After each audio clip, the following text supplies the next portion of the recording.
네, 안녕하세요. 반갑습니다. 식생의 생태 연구소 이정화입니다. 지난번 현장에서 아마 뵀던 분들도 계시는 것 같고요. 그죠? 지난번 김정호 교수님 강의 때도 제가 몰래 뒤에서 살짝 듣느라고 나서 아마 뵌 분들이 계실 것 같습니다. 제가 받은 주제가 너무 어마어마해가지고 도대체 구성을 어떻게 해야 되나를 한참 생각했습니다. 주제가 생명과 공존의 땅 생태계 보고 안심습지 이렇게 돼 있습니다. 그래서 안심습지가 저렇게까지 거창할까를 한참 생각했던 했습니다. 그래서 최대한 제가 생각했던 안심습지들에 대해서 한번 말씀을 좀 드려볼까 생각을 합니다. 그 위에는 나중에 드릴 거고요. 저희가 이제 안심습지에 대해서는 사실 혹시 한 번도 안 가보신 분 계실까요? 안심습지에? 안 가보신 분 계시는군요. 대구에 계시는 분들은 대부분 안심습지는 다 갔다 오셨던 것 같고 많이 다녀왔고 안심습지 제일 유명한 거 있잖아요. 네? 연꽃단지 가봤는데 다르죠? 살짝 다릅니다. 그 연꽃단 그 습지 들어가기 전에 연꽃 막 심어진 곳들 있잖아요. 그쪽을 보통 이제 연꽃 단지라고 부르고 그 안쪽을 저희가 이제 안심습지라고 부르거든요. 습지에 대한 얘기를 먼저 말씀을 드리는 게 좋을 것 같습니다. 그 전에 조금 어려운 얘기를 먼저 드리고 한번 해볼까 하는데 요거는 뭐냐 하면 하천을 일단 기본적으로 보여드리려고 한 겁니다. 하천은 여러 가지 하천을 부르는 이제 말들, 용어들이 많이 있어요. 그래서 이제 그 용어들을 한번 소개를 좀 시켜드리고 뒤에를 말씀을 드리고자 합니다. 일반적으로 이제 물길이 지나가는 길, 물이 지나가는 길입니다. 그래서 이런 것들을 하도라 그래요. 하도라 그러고 지난번에 이제 이렇게 깎아지는 절벽 같은 형태들을 하식해라고 부릅니다. 그래서 파련습지 지난번 들으실 때 수분서식처에 대한 얘기를 들으셨을 거고 그쪽을 하식해라고 불러요. 근데 이제 보시면 평상시에 물이 별로 없는 상태로 이렇게 계속 있는 상태가 있고요. 그러다가 몇 년에 한 번씩 내지는 한여름에 홍수가 크게 물이 질 때, 큰 물 질 때 오는 물 정도가 차는 곳들을 보통 중수위라고 표현을 합니다. 그 다음에 50년 만에 한 번씩 큰 비가 온다, 100년 만에 한 번씩 큰 비가 온다 했을 때 물이 차는 곳을 고수위라고 이렇게 표현을 합니다. 그래서 이 정도 고수위까지는 사실은 다 물과 관련된 습지 영역으로 보기도 하는데 이 고수위보다는 중수위 정도까지를 보통 습지 영역으로 보통 일반적으로 많이 얘기를 하고 있습니다. 그리고 중간에 물이 막 지나가다 보면 지금 우리 왜 저기 꽃섬 있잖아요. 하중도. 하중도 아시죠? 그거는 예전에 이름이 꽃섬이라고 부르기 전에 하중도라고 불렀잖아요. 이거는 뭐냐면 강하자에 그다음에 가운데 중자에 섬도자입니다. 그래서 물 중간에 그냥 섬이 하나 딱 생긴 거예요. 그 섬이 생긴 이유가 뭐냐 하면 물길이 어떨 때는 막 빨리 지나가다가 어떨 때는 좀 천천히 지나갈 때도 있어요. 그러면 빨리 지나가다 천천히 지나가다 보면 물 안에 들어있던 모래나 흙 같은 것들이 막 쌓이기도 합니다. 그러다 보니까 자연스럽게 이렇게 굴곡이 좀 땅이 그냥 물 안이 편편한 게 아니고 굴곡이다 보면 이 물에 약간 튀어나온 분들은 계속 물에 부딪히면서 거기에 물살이 약해지다 보니까 그 주변의 흙들이나 모래들이 계속 쌓이는 거예요. 그래서 이 볼록 튀어나온 부분들이 점점 커지는 겁니다. 그렇게 해서 중간에 이렇게 하중도라는 것이 만들어져요. 이 하중도라는 것이 점점 커지다 보면 결국에는 물하고 연결되지 않는 부분들도 생깁니다. 그런 것들을 배후습지라 그래요. 그래서 그 전체의 뒷부분에 있는 습지다 이렇게 얘기를 하고요. 이 하중도나 배후습지가 없다고 생각했을 때는 이렇게 물이 넘치는 부분들이 있어요. 여기를 범람원, 요즘 이제 고수부지 이렇게 아니면 큰 물터 이렇게 여러 가지 단어들로 부르고 있습니다. 요거를 왜 말씀드리냐면 우리가 안심습지라고 했을 때는 안심습지를 배후습지라고 얘기를 많이 하고 있어요. 그래서 대표적인 배후습지가 여러분들 알고 계시는 우포늪을 생각하시면 됩니다. 우포늪, 이 배후습지라는 게 무슨 말이냐면 큰 물이 져요. 그죠? 그러면 토평천, 낙동강 물이, 토평천이 우포늪을 생각해보면 토평천이 지나가다가 낙동강하고 만납니다. 그런데 낙동강에 물이 너무 많아지면 도리어 토평천을 따라서 물이 거꾸로 올라오죠. 그렇게 해서 뒤에가 있는 습지에 물이 고이는 겁니다. 이런 형태들을 보통 이제 배후습지라고 얘기를 하고, 그래서 우리가 이 안심습지도 배후습지라는 얘기를 참 많이 쓰고 있어요. 그래서 이 배후습지라고 보는 것이 적절하긴 하지만 자연적인 형태일까를 한번 보고 싶어서 옛날 지도들을 제가 조금 가져와 봤습니다. 이곳은 가장 최근의 사진을 뒤져보니 올해 사진은 위성사진 중에 없고요. 그래서 이제 2023년 11월 달 것이 가장 최근 사진인데, 보시면 여기 안심습지라고 적혀 있죠. 네. 여기가 금호강입니다. 금호강이 이렇게 흘러서 지나가고 있고요. 그래서 이쪽은 수성구 쪽이고 이쪽은 동구입니다. 그리고 선생님께서 아까 말씀하셨던 연꽃단지는 보통 이 앞쪽을 얘기를 많이 하고 있습니다. 여기를 연을 많이 심거든요. 그래서 구경들을 많이 가고 계시는데, 여기 보시면 요만큼을 안심습지라고 얘기합니다. 그래서 중간에 여기가 이제 제방이에요. 강 따라서 제방을 이렇게 쌓아져 있습니다. 여기도 마찬가지고. 이렇게 보다 보니까 안심습지의 모양이 조금 그죠? 독특하다 이런 생각들을 하실 수 있는데, 왜냐하면 강물이 이렇게 갈 것 같은데 갑자기 여기 제방이 생긴 거예요. 그래서 그 이전 사진들을 한번 보면요, 2014년도, 네, 제가 너무 꽉 채워왔군요. 네, 2014년도 사진입니다. 10년 전 사진이에요. 큰 변화는 없습니다. 그죠? 큰 변화는 없고, 앞에 거랑 한번 비교해보면, 아이쿠야, 여기인데 건물들이 엄청 많이 생겨서 지금 동구가 개발이 많이 됐다. 그 다음에 뭐 수성구 쪽도 뭐 그렇게 큰 차이는 없다가 많이들 개발들이 많이 됐다. 그죠? 건물이 있는 것이 달라졌다라는 것을 알 수가 있고요. 가끔씩 우리가 위성사진 보다 보면 여기는 시커멓고 여기는 밝잖아요. 이런 것들은 말 그대로 인공위성들이 위에서 하다 보니까 그늘이, 그 구름이 있다든지 이러면 이게 흐리게 나오는 경우들이 있습니다. 그래서 이렇게 돼 있고요. 이게 2004년도 사진입니다. 지금으로부터 20년 전 사진인데 확실히 주변에 집들이 적죠. 적고 안심습지가 여기 그대로 이렇게 있는 것들을 보여줄 겁니다. 그리고 중간중간에 이렇게 있는 흰 색깔 부분들은 뭐냐 하면 모래가 쌓인 흔적입니다.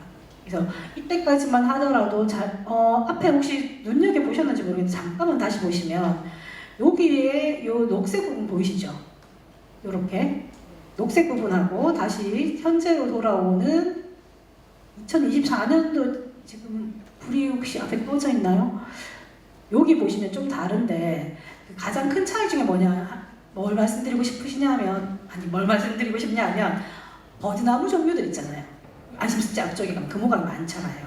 그게 2004년도에는 별로 없었다는 뜻입니다. 거의 이때는 풀이 훨씬 더 많고 나무가 되게 듬성듬성 있어요. 잘 안 보입니다. 그래서 나무가 있는 거 어떻게 알아요? 하면 위성으로 봤을 때 동글동글하고 좀 진한 색깔들이 있으면 대부분 나무라고 이해를 하시면 돼요. 그래서 확실히 적다 이렇게 이해를 하실 수가 있고요. 여기까지가 위성으로 찍은 사진이었고, 그 이전에 인공위성 찍은 사진들이 너무 옛날인데 한겨울이 나와가지고 표시가 안 나서 그 다음번에 제가 이제 항공사진을 뒤져서 가져왔습니다. 그 항공사진들을 한번 보면 이게 1982년도 항공사진이에요. 아까 보셨던 안심습지가 요겁니다. 위치가 약간씩 바뀌어요. 이게 똑같은 그대로 얹어놓고 갖고 왔는데도 조금씩 변화가 있어서 보시면 되는데, 여기 제방 같은 게 하나 살짝 티가 살짝 납니다. 살짝. 네, 살짝 나고요. 요건 69년도 사진인데 안심습지가 이쪽입니다. 제방이 없죠. 실제로 이 제방은 80년대에 만들어진 거라고 보시면 돼요. 그리고 그 뒤에도 다 사진들을 조금씩 더 보여줄 텐데, 이렇게 1954년이었던 걸로 맞죠? 54년에 54년도 보시면 거의 대부분이 물길이 되게 작아요. 작고 대부분 다 모래사장이 있습니다. 그래서 우리가 지금 대구에 있는 하천을 봤을 때는 대구 하천은 우리나라 하천들의 특징 중에 하나가 뭐냐면, 저렇게 평상시에는 전체가 다 물이 차 있지 않은 것입니다. 물이 좀 작고, 그 다음에 물길들이 계속 바뀌는 것이, 한번 큰 비가 올 때 바뀌는 것들이 특징이죠. 제가 저가 그 예전에 초등학교 때 살았던 곳이 군이었거든요. 군이고 할머니 집이 성주예요. 그래서 군위에서 차를 타고 대구를 지나서 이제 성주로 많이 들어갔었는데, 그럴 때 지금 있는 이제 우리 그 강창교 맞죠? 강창교 다리를 건너가지고 성주로 이렇게 항상 들어갔었거든요. 들어갈 때 이렇게 밑에를 이렇게 보고 있으면 모래사장이 엄청 많았던 저는 기억이 있고, 하나 아빠한테 그때 물어봤던 것 중에 하나가 뭐냐면, 아빠 지난번에 물이 이렇게 흘렀는데 왜 지금 물이 이렇게 흘러요? 라고 물어봤던 기억이 있거든요. 그래서 그것이 가장 우리의 원래들 모습이었는데, 그리고 또 하나 물이 이만큼의 모래사장 하얀 색깔 보이는 곳들은 강의 영역이었습니다. 물이 있거나 없거나 평상시에 그냥 모래가 이렇게 있는, 하지만 강의 영역들이었는데, 이것들이 점점 사람들이 많이 살고 산업화가 진행되면서 주변을 정리하기 시작했죠. 특히나 이쪽에 하도가 점점 줄어드는 걸 볼 겁니다. 뒤에 보시면 60년대, 70년대, 80년대, 90년대, 2000년대에서 강물의 폭 자체도 여기 80년대 넘어오면서 확 줄어들었어요. 실제로 확 줄어들고, 그러면서 안심습지가 그 전까지는 여기 보시면 여기가 그냥 맨 땅이었거든요. 그런데 여기 밭으로 이용되던 곳들이 80년대에서 90년대 넘어오고 난 다음에 물이 생겼어요. 안심습지가 생겼습니다. 그래서 지금 있는 안심습지는 아까 우리 보셨던 것처럼 이렇게 따지면, 굳이 따지자면 배후습지에 해당할 수는 있다. 그렇지만 정확하게 얘기하자면 강이 흘러가서 우리나라 하천은 사행천이라 그래서 꼬불꼬불하게 지나가잖아요. 그죠? 꼬불꼬불하게 지나가서 튀어나온 자리들을 인위적으로 사람들이 제방을 쌓아서 막은 거다. 그렇게 해서 만들어진 습지다. 이렇게 이해하시면 됩니다. 그래서 안심습지가 우리 막 되게 옛날부터 있었던 그런 모세 형태, 저수지의 형태로 있었던 것처럼 생각되지만 실제로 그렇지는 않았다라는 것들을 우리 한번 확인을 한번 해보려고 합니다. 자, 지금 이제 그래서 안심습지를 제가 2022년도에 안심습지를 조사를 했었습니다. 실제로. 그래서 저한테 안심습지 강의를 맡겨주신 것 같은데, 그때 이제 조사 갈 때마다 계속 찍었던 사진들이에요. 그래서 그냥 요거는 한번, 저희가 이번에 현장 나갈 때 안심습지 안 나가잖아요. 그래서 한번 넣어봤습니다. 이른 봄에 갔었고요. 여기는 어디냐면, 혹시 안심습지 아까 앞쪽에 보시면 여기서 티가 나는데, 여기 중간에, 여기 보시면 여기 중간에 좀 흰색 살짝 들어간 부분 보이죠? 이것처럼 안심습지를 가보시면 중간에 작은 습지 한복판에 이렇게 걸어갈 수 있는 길 같은 게 하나 있거든요. 그래서 이쪽 끝에서부터 이쪽 끝으로 건너올 수 있는 작은 길 같은 게 하나 있습니다. 그래서 동쪽에 하나, 서쪽에 하나 이렇게 두 개로 나누어져 있는데, 요거는 동쪽입니다. 동쪽은 이렇게 깊은 물들이 많아요. 깊이 있고. 그래서 이쪽에 가보시면, 동쪽에 있는 그 중간 길을 지나서 보시면 여기는 지금 가보시면 연꽃이 엄청 많습니다. 연이 많이 있는 곳, 그죠?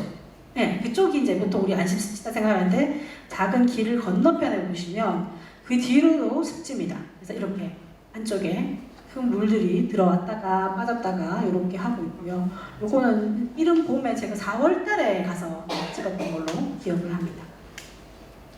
이렇게 있고요. 그래서 아까 여기 이제 그 물 많다고 했던 그 자리들입니다. 그래서 실제로 저 안에 들어가서 조사를 하고 싶었는데 못 들어갔어요. 여름철에. 저희는 이제 그 한여름에 조사를 주로 많이 하거든요. 이런 봄에는 왜냐하면 식물들이 아직 다 안 올라왔기 때문에 이름을 적다 보면 조사를 하다 보면 빠지는 게 있어서 한여름에 갔는데 비가 너무 많이 온 거예요. 그래가지고 물이 좀 붓는 바람에 저희가 이제 이런 데는 막 들어가면 안 되잖아요. 그래서 가슴장화를 신고 가긴 하지만 그 막대 같은 거, 등산 스틱 같은 걸 들고 가서 이렇게 찔러봅니다. 어디까지 물이 오는지를 찔러보는데 저게 1m를 훌쩍 넘어서더라고요. 그럼 저는 가면 거의 가슴 가까이까지 잠기기 때문에 들어가지 못합니다. 그래서 여기는 한쪽은 아예 조사를 하지도 못했어요. 이렇게 되어 있다. 좀 전에 거의 큰 차이가 없는데요. 아까 방금 거 봄 거고 여기 여름 겁니다. 이렇게 바뀌어요. 위에 이 초록색으로 다 덮여버려요. 네, 아주 독특한 형태를 가지고 있고, 그 사이사이에 보시면 이렇게 우리 다 잘 알고 있는 연, 예, 여기가 이제 지나가는 길이거든요. 그래서 길 위에서 제가 이렇게 찍은 사진입니다. 여러 가지 식물들이 쭉 있어서 그 얘기도 좀 이따가 해드리겠습니다. 멀리서 좀 찍은 사진이고요. 생각보다 이 안쪽으로는 연이 안 들어갑니다. 예, 그 바깥에 주로 살아요. 무슨 말이냐면 우리가 저수지를 그 안심습지를 봤을 때 우리가 서 있는 요 가장자리 쪽이 더 깊을까요? 저 안쪽이 더 깊을까요? 당연히 안쪽이 깊겠죠. 근데 안쪽이 없다는 건 무슨 뜻입니까? 가장 그죠? 더 깊어서 거기는 연이 살 수 없는 곳이다 이런 뜻입니다. 네. 그래서 식물들이 그냥 이렇게 저수지가 있으면 아니면 못이 있으면 여기 다 연꽃이 사는구나 이렇게 생각하지만 실제로 특정 정도의 수위를 넘어서면 얘들은 못 살아요. 그런 것들을 식물들도 다 가린다 이런 뜻입니다. 네, 요건 이제 한여름에 그냥 딱 봐도 정말 더워 보이지 않습니까? 네, 한여름에 찍은 사진들이고요. 그래서 여기도 딱 가장자리만 이렇게 있는 것들이 보일 겁니다. 연이. 그러다가 이제 가을에 갔어요. 이때가 제가 한 10월 달쯤에 아마 갔던 걸로 기억하는데 10월인가 11월쯤에 10월 말쯤에 갔던 것 같아요. 그랬더니 이제 풀들은 거의 다 누웠고 새로 이제 나무들은 아직까지 남아있는 그런 형태들이었습니다. 자, 그래서 이제 이 안에 있는 식물 사회들을 조금 말씀을 좀 드리려고 해요. 제가 그 식물 사회학을 전공했기 때문에 안심습지 특징 막 이런 거 막 찾아서 막 얘기 드리려고 해보니까 다른 데 건 잘 모르겠는 거예요. 그래서 식물들만 일단 기준으로 말씀드리고 식물 사회를 중심으로 한다고 말했을 때 혹시 그 김종원 교수님께서 식물 사회가 뭔지는 말씀을 해주셨나요? 모르겠습니다. 네네네. 우리가 이제 보통 식물은 종이라는 것이 있고요. 식물 사회가 있습니다. 종이라는 건 뭐냐면 소나무, 진달래, 개나리, 민들레 이렇게 얘기하는 것이 하나의 종입니다. 그래서 동물로 따지면 소, 개, 말 이런 것들이 다 하나하나의 종이에요. 그러면 우리가 식물 종을 안다 이렇게 얘기할 때는 민들레가 뭔지 알고 소나무가 뭔지 안다 라고 하면 우리는 그 식물 종을 안다고 얘기할 수 있어요. 근데 식물 사회는 뭐냐면 그러한 식물들이 여러 가지 같이 모여서 사회를 구성하고 있다는 겁니다. 아까 좀 전에 그 연 말씀드렸잖아요. 그러면 연들이 특정한 정도의 물 깊이 사는 그 정도의 물 깊이 사는 애들이 사는 곳 그런 것들이 하나의 사회를 이루고 있어요. 그런데 어떤 곳은 가면 논처럼 물이 찰방찰방 그죠? 한 발목 정도 잡히는 그런 자리 혹시 연꽃 있는 거 보신 적 있으십니까? 없죠. 그런 데는 연이라는 식물이 사회를 이루고 살지 않아요. 구성원이 아니에요. 그러면 다른 어떤 식물 사회가 있습니다. 그래서 이런 식물 사회들에 따라서 생물들이 살아가는 곳이 다양하구나. 얼마나 다른가. 이런 것들을 보여줄 수 있다라는 거고요. 그래서 식물 종이 하나 있다 없다고 얘기하는 거하고 식물 사회가 있다 없다는 건 되게 다릅니다. 무슨 말이냐면 좀 전에 그 논에서 연 본 적 있습니까? 라고 얘기했을 때 어쩌다가 있을 수 있죠. 그래서 잠깐 와서 연이 거기 있을 수 있어요. 그런데 원래 그 연들이 살아가는 식물 사회를 구성하는 거하고 연이 잠깐 와서 사는 거하고는 되게 다른 얘기다. 그래서 식물 사회를 구성한다고 하는 것은 아주 오랜 시간들이 필요한 경우가 많다. 이렇게 생각을 해주시면 됩니다. 습지 기능에 대한 것들 몇 가지를 적어 왔습니다. 너무 제가 사진만 다 준비해가지고요. 글자가 없는 거예요. 그래서 뭐라도 그래도 강의를 하러 왔는데 글자는 좀 있어야 되지 않을까 싶어서 적었는데 여기는 내용들은 성인들이셔갖고 굳이 설명 안 드려도 그죠? 다 아실 거라 생각을 하고 넘어가겠습니다. 습지식물의 기능은 그래서 제가 또 식물 전공하니까 조금 그래도 적어왔습니다. 일단은 수질을 정화하는 기능들을 가지고 있어요. 그죠? 그래서 심겨져 있으면 이거는 워낙 많이들 알고 있어서 그렇습니다. 최근에 그 불의 옥장 혹시 아시죠? 그 불의 옥장들이 수질 정화한다고 많이 알려져 있죠. 그래서 그 불의 옥장 많이 키웠지 않습니까? 근데 과유불급이 바로 불의 옥장이에요. 조금 있을 때는 괜찮아요. 그런데 얘들이 원래는 계속 그 상태에서 살면서 이제 그 물을 정화를 시켜주는 기능을 하는 애들인데 우리나라는 원래 좀 따뜻한 데 살던 애들이거든요. 우리나라 너무 추운 거예요, 겨울에. 얘들이 말라 죽었어요. 그러고 나니까 그 죽은 애들이 계속 썩게 되겠죠. 물속에 들어가서. 그래서 내가 정화하는 것보다 얘들이 썩어서 물을 오염시키는 것이 또 문제가 되는 그런 상황들이에요. 그리고 불의옥장 나중에 한번 저 아시는 분이 키우시더라고요. 꽃이 너무 예쁘니까. 그래서 단지 항아리 이만한 데다 키우셨는데 혹시 저한테 키울 생각 없냐고 물어보시는 거예요. 너무 잘 번진대요. 너무 잘 번져가지고 감당이 안 된다는 거예요. 그리고 처음에는 한두 폭이 이렇게 있어서 너무 예뻤는데 와 차더니만 물이 점점 썩는다는 거예요. 산소가 안 들어가, 공기가 안 들어가는 거예요. 그래서 그런 부분들도 있다. 하지만 대부분의 원래 우리 살고 있던 식물들은 수질을 정화하는 기능들을 하고 있다. 네. 라는 말씀이고요. 그 다음에 이제 홍수를 완화시켜주는 역할들을 합니다. 혹시 올해 금호강 나가 보셨어요? 가보셨습니까 혹시? 올 여름에 비가 너무 많이 왔잖아요. 엄청 난리가 났잖아요. 동촌에 쪽에 있던 식당 다 잠겨가지고 아시죠? 이번에 파련습지 가서 다음 주에 현장 답사 갈 때 제가 같이 가거든요. 그래서 파련습지를 같이 가보실 텐데 파련습지에 이번에 저희 깜짝 놀라서 조사를 하러 가야 되는데 비가 너무 많이 온 거예요. 그래서 비 온 다음에도 조사를 한번 현장을 한번 봐야 되겠다 하고 나갔는데 파련습지에 가면 파크 골프장이 있습니다. 수성 파크 이렇게 어르신들 파크 골프 치는 데가 있는데 그 옆에 화장실이 있거든요. 화장실이 3분의 2가 다 잠겼어요. 파크 골프장 다 잠길 뿐만이 아니고 엄청 비가 많이 왔고요. 그래서 가보면 큰 벚나무 종류들 있잖아요. 거기에 진짜 우리 이 지금 서 있는 스피커 정도 높이에 풀들이 막 걸려 있는 거예요. 그게 나무에 물이 끝까지 차 있다 보니까 물 빠지고 나도 여기 다 걸려 있었던 거예요. 그래서 어떤 경우들에는 홍수를 완화시키는 게 아니고 더 증폭시킨다. 나무가 있으면 더 안 된다라고 얘기를 하는데 실제로 그런 데 살고 있는 나무들은 대부분 다 여기 적응을 한 애들이고요. 나무에 걸려서 물이 흘러내려가지는 않습니다. 근데 그 안에는 찌꺼기들이 걸려서 순간적으로 수위가 좀 높아지는 경우들은 가끔씩 있습니다. 하지만 일반적으로는 식물들이 물을 빨리 확 지나가는 거를 걸렸다 했잖아요. 그런 것처럼 작용들을 해서 천천히 흘러가게 만드는 역할들도 많이 합니다.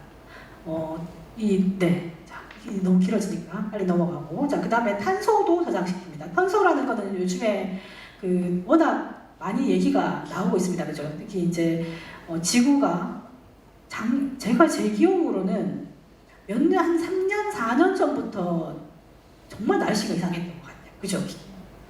한여름에 2021년, 2년도에는 비가 안 왔어요. 대구 장마 없었잖아요. 건장마라 그래가지고 완전 바짝 말랐거든요. 비가 아예 안 오는 거예요. 근데 그 당시에 서울 부분에는 장마 정선이 계속 거기 걸쳐 있어서 비가 엄청 때려부었거든요. 제 기억에는 장마면 저 위에 서울에서부터 부산까지 제주도까지 다 같이 비가 오지 어느 특정 지역에만 비가 온 적이 없었거든요. 근데 대구에는 1년 동안 장마가 한 번도 안 왔어요. 그러더니 작년에 갑자기 비가 막 퍼부었어요.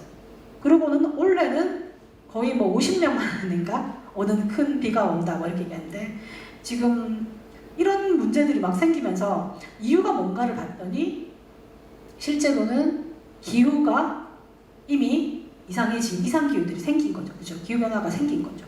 그래서 우리가 막 기후변화는 먼 미래일 거라고 늘 생각했는데 이미 우리가 그 기후변화의 한복판을 살고 있다 이런 얘기를 많이 합니다. 그런데 이 기후변화의 가장 큰 원인이 되는 것 중에 하나가 뭐냐면 이산화탄소입니다.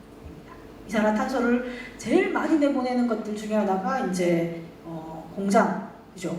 그런 얘기하죠. 공장, 그다음 자동차, 그다음 우리가 사용하고 있는 에너지, 전기들, 이런 에너지 사용하는 것들 이렇게 얘기하는데 이산화탄소를 없애려는 노력들을 대단히 많이 하고 있어요. 근데 이산화탄소를 없애는데 가장 효과적인 방법 중에 하나가 뭐냐면 식물들이 많이 있는 겁니다. 얘들이 몸에다가 이산화탄소를 흡수해가지고 그다음에 광합성에 의해가지고 산소로 변환시켜 나가는 것도 하기도 하고요. 그 다음에 이만한 식물체가 성장하려고 하면 몸에 탄소를 저장시킵니다. 실제로. 그래서 우리가 저장된 탄소를 다시 이용하는 게 석탄이죠. 그건 아시죠? 석탄은 아주 옛날에 땅 속에 제대로 잘 안 썩고 그 탄소들이 남아 있는 거를 우리가 쓰는 것이 석탄, 나무예요. 그것이 동물이었다 하면 쓰는 것이 석유, 그렇죠. 그래서 그렇게 자기 몸에 들어있는 우리가 탄소들을 사용을 하게 되잖아요, 그죠? 그것처럼 살아있는 생물들에게는 내지는 한동안은 계속 탄소를 식물들은 저장시켜 놓는다. 그래서 탄소를 저장하는 역할들도 한다라는 거고요. 그 다음에 이제 생물 다양성을 유지를 합니다. 생물 다양성이라는 거는 생물 다양성은 크게 세 가지를 보통 얘기를 해요. 하나는 유전자 다양성, 하나는 종 다양성, 그리고 또 하나는 생태계 다양성, 이렇게 얘기를 합니다. 다양한 여러 가지 생태계들을 다양한 습지에서는 그 습지도 있고 습지가 조금 물이 많은 아까 말씀드린 것처럼 물이 많은 데도 있고 적은 데도 있고 거의 없는 데도 있고 다양한 형태의 생태계들이 있다. 그래서 그런 다른 생물들이 살 수 있게끔 도와준다라는 거고요. 그 다음에 잘 아시는 것처럼 토양 안전화나 침식을 방지하는 기능도 하죠. 그래서 뿌리가 있음으로 해서 흙을 잡아주는 역할들을 한다 이런 거고요. 그 다음 아까 이제 그 앞에 있던 탄소 저장하는 거하고 좀 비슷한데 기후변화 완화나 적응한다 이렇게 여러 가지들이 있습니다. 이런 것들은 습지 식물의 기능들이고요. 혹시 서식처라는 또는 서식지라는 단어를 들어보셨을 겁니다. 그죠? 앞에 이제 계속 강의를 들으셨기 때문에 간단하게 말씀드리면 이제 그들이 어떤 곳에 살아가는가를 아는 거예요.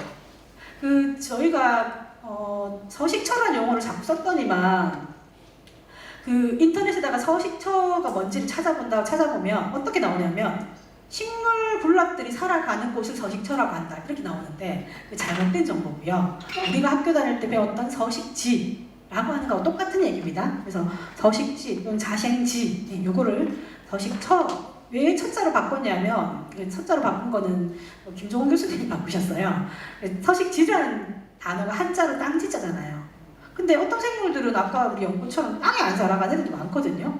그러니까 땅지자가 안 맞는 거 아닌가? 그래서 본처자로 바꿔서 저희가 서식처라는 용어를 자꾸 쓰다 보니까 식물 군락에서는 식물 군락들이 사는 곳을 서식처라고 한다 이렇게 되겠는데 조금 잘못된 정보고요. 그 다음에 이제 생물들이 살아가는 서식처라는 것은 우리가 생각하는 땅이 될 수도 있고 물이 될 수도 있지만 어떤 경우들은 그 식물들이 있는 그 자체가 서식처가 되기도 합니다. 그죠? 혹시 그 습지 같은 데 가보시면 저는 조사 갔다가 처음에 깜짝 놀랐는데 갈대나 무럭새가 이렇게 많이 있는 곳이 있어요. 그런 데를 조사를 간다고 막 가다 보면 갑자기 제 눈높이 정도, 제 가슴 정도 높이에 새집들이 있는 걸 발견했거든요. 그래서 와 신기하다 했는데 나중에 보니까 새집이 아니었어요. 집이 이렇게 집불로 해서 우리 지프로 만든 공 있잖아요. 그것처럼 동그랗게 생긴 게 그냥 중간에 하나씩 있었거든요. 알고 봤더니 그게 맷받쥐라고 하는 쥐가 지은 집이라 하더라고요. 그래서 걔들은 그런 식물들을 가지고 이렇게 살기도 합니다. 그래서 이런 생물들이 살아가는 그런 공간들은 사는 곳이기도 하고 또 하나 자원으로 이용을 하기도 한다 이런 뜻입니다. 그래서 영어로도 저렇게 쓰기도 하고 한자로는 저렇게 씁니다. 그래서 특정 정도의 면적들이 있으면 거기 살아가는 생물들이 다 달라져요. 아까 이제 그 이렇게 연밭이 엄청 넓은 거하고 좁은 거하고 거기에 깃들여서 같이 따라오는 다른 생물들이 달라질 수밖에 없겠죠. 그래서 우리가 예를 들면 산에 있는 산소 요만한데 풀밭이 있는 거하고 공원에 넓게 풀밭이 있는 거하고 거기에 살아가는 다른 생물들이 다를 겁니다. 그죠? 그래서 이런 면적 같은 경우에도 우리는 조금 더 고심을 해야 된다라는 말씀을 좀 드리고 토론이 너무 길었어요. 자, 여기 살고 있는 생물들을 조금 더 말씀드릴 건데 우리가 일반적으로 서식처를 크게 나누면 이렇게 두 가지 나눌 수 있습니다. 물하고 묻. 그죠? 그래서 묻에 사는 거는 이제 보통 우리 뭐 산이나 소원 이런 것들을 얘기를 하실 수 있을 것 같고요. 물은 크게 나누면 바다, 그러니까 염수랑 그 다음에 담수. 그래서 그냥 우리 내륙에 있는 물 그게 두 개 나눌 건데 요 뒤에 설명을 조금 드리려고 말씀드립니다. 요거는 혹시 뭘까요? 아시는 분 계실까요? 수련, 그렇죠. 수련. 네. 그 다음에 혹시 요렇게 생긴 거는 또 보신 적이 있으실지 모르겠습니다. 세 가지가 있어요. 요렇게 생긴 거. 차이가 있습니다. 다 같이 물에 사는데 형태가 달라요. 좀 전에 말씀드렸던 수련 같은 경우에는 사는 방식이 어떠냐면 얘들은 잎이 어떻습니까? 물 위에 떠 있죠. 뿌리가 어디 있을까요? 얘들은 뿌리는 어디 있을까요? 수련의 뿌리 땅 속에 있어요. 연구처럼 똑같아요. 그래서 이런 애들은 잎이 떠 있다 해서 부엽식물이라고 표현합니다. 그 다음에 물속에 항상 얘 잘 보일지 모르겠는데 얘는 물 안에 있는 거거든요. 완전 물속에. 우리 한 번씩 또랑가 같은 데 지나가다 보면 왜 식물들이 잔뜩 물속에 있는 거 보시잖아요. 그죠? 그런 것들은 침수식물 이렇게 얘기합니다. 얘는 여러분들 잘 아시는 개구리밥 종류인데 얘들은 뿌리가 어디 있습니까? 물 안에 있죠. 얘들은 뿌리가 땅속에 박고 있지 않습니다. 그래서 이런 것들은 물 위에 둥둥 떠다니는 식물이다 해서 부유식물이라고 얘기합니다. 그래서 이렇게 부유식물, 침수식물, 부엽식물 얘들은요. 햇볕을 받아서 쓰는 방식이 완전 다르겠죠. 에너지를 쓰는 방식도 다릅니다. 그래서 부엽식물은 아까 말씀드린 것처럼 영양분은 어디서 얻겠습니까? 땅 속에 있는 영양분들을 이용을 하겠죠. 근데 부유식물은 물 속에 있는 영양분을 이용을 하는 겁니다. 생물들이 살아가는 데 있어서 그 이루는 사회가 완전 다른 사회를 이루고 있는 거예요. 그 다음에 침수식물은 항상 물 속에 있기 때문에 햇볕을 이용해서 우리가 광합성을 식물들은 해야 되는데 햇볕의 양이 완전 달라지는 거예요. 그죠? 그래서 이런 것처럼 각각 살아가는 생물들은 사는 곳들이 다르고 햇볕을 쓰는 방식, 영양분을 이용하는 방식이 다르다라는 것들을 말씀을 드리고요. 그래서 이제 그 다음번에 보겠습니다. 대표적인 안심수치를 살아간 대표적인 부엽식생이 바로 연굴락이에요. 그래서 이렇게 크게. 자, 이 연은 혹시 연에 대한 설명도 들으셨나요? 따로 듣지는 않으셨나요? 여기에 이 안심수치에 연이 많이 있잖아요. 얘들은 어떻게 여기 살게 됐을까요? 네? 심었다고요? 여기에? 안심수치 안에? 맞습니다. 연은요, 사람이 심지 않으면 자랄 수가 없습니다. 무조건 심어야 돼요. 그죠? 우리 아까 말씀하셨던 연 특수 단지들 있잖아요. 거기도 보면 항상 연다식 해가지고 다시 심고, 네, 그런 작업들을 하지 않습니까? 우리가 보면. 그래서 연은 이렇게 물속에 있으니까 자연이 만들어준 식물군락 같지만 실제로는 기원은 인공이다. 그래서 저희는 이런 식물군락을 인공 기원 식물군락 이렇게 표현합니다. 그래서 자생이라고 하는 거는 스스로 살아가는데 얘들도 스스로 살아가는데요 하면서 얘기할 수 있습니다. 하지만 자생이라고 하는 거는 저희가 식물학계에서 자생이라고 하는 거는 아주 오랜 옛날부터 이 땅에 그 자리에 그대로 살아가는 것들을 자생이라고 표현하거든요. 그래서 이 연은 원래 있던 식물군락은 아니다라는 거고요. 연에 대한 것들은 또 강의를 하면 또 엄청 또 길어질 거기 때문에 네, 많이 또 아셔가지고요. 조금 짧게 말씀을 드리겠습니다. 혹시 여기 물방울 떨어진 거 보신 적 있으세요? 연잎에?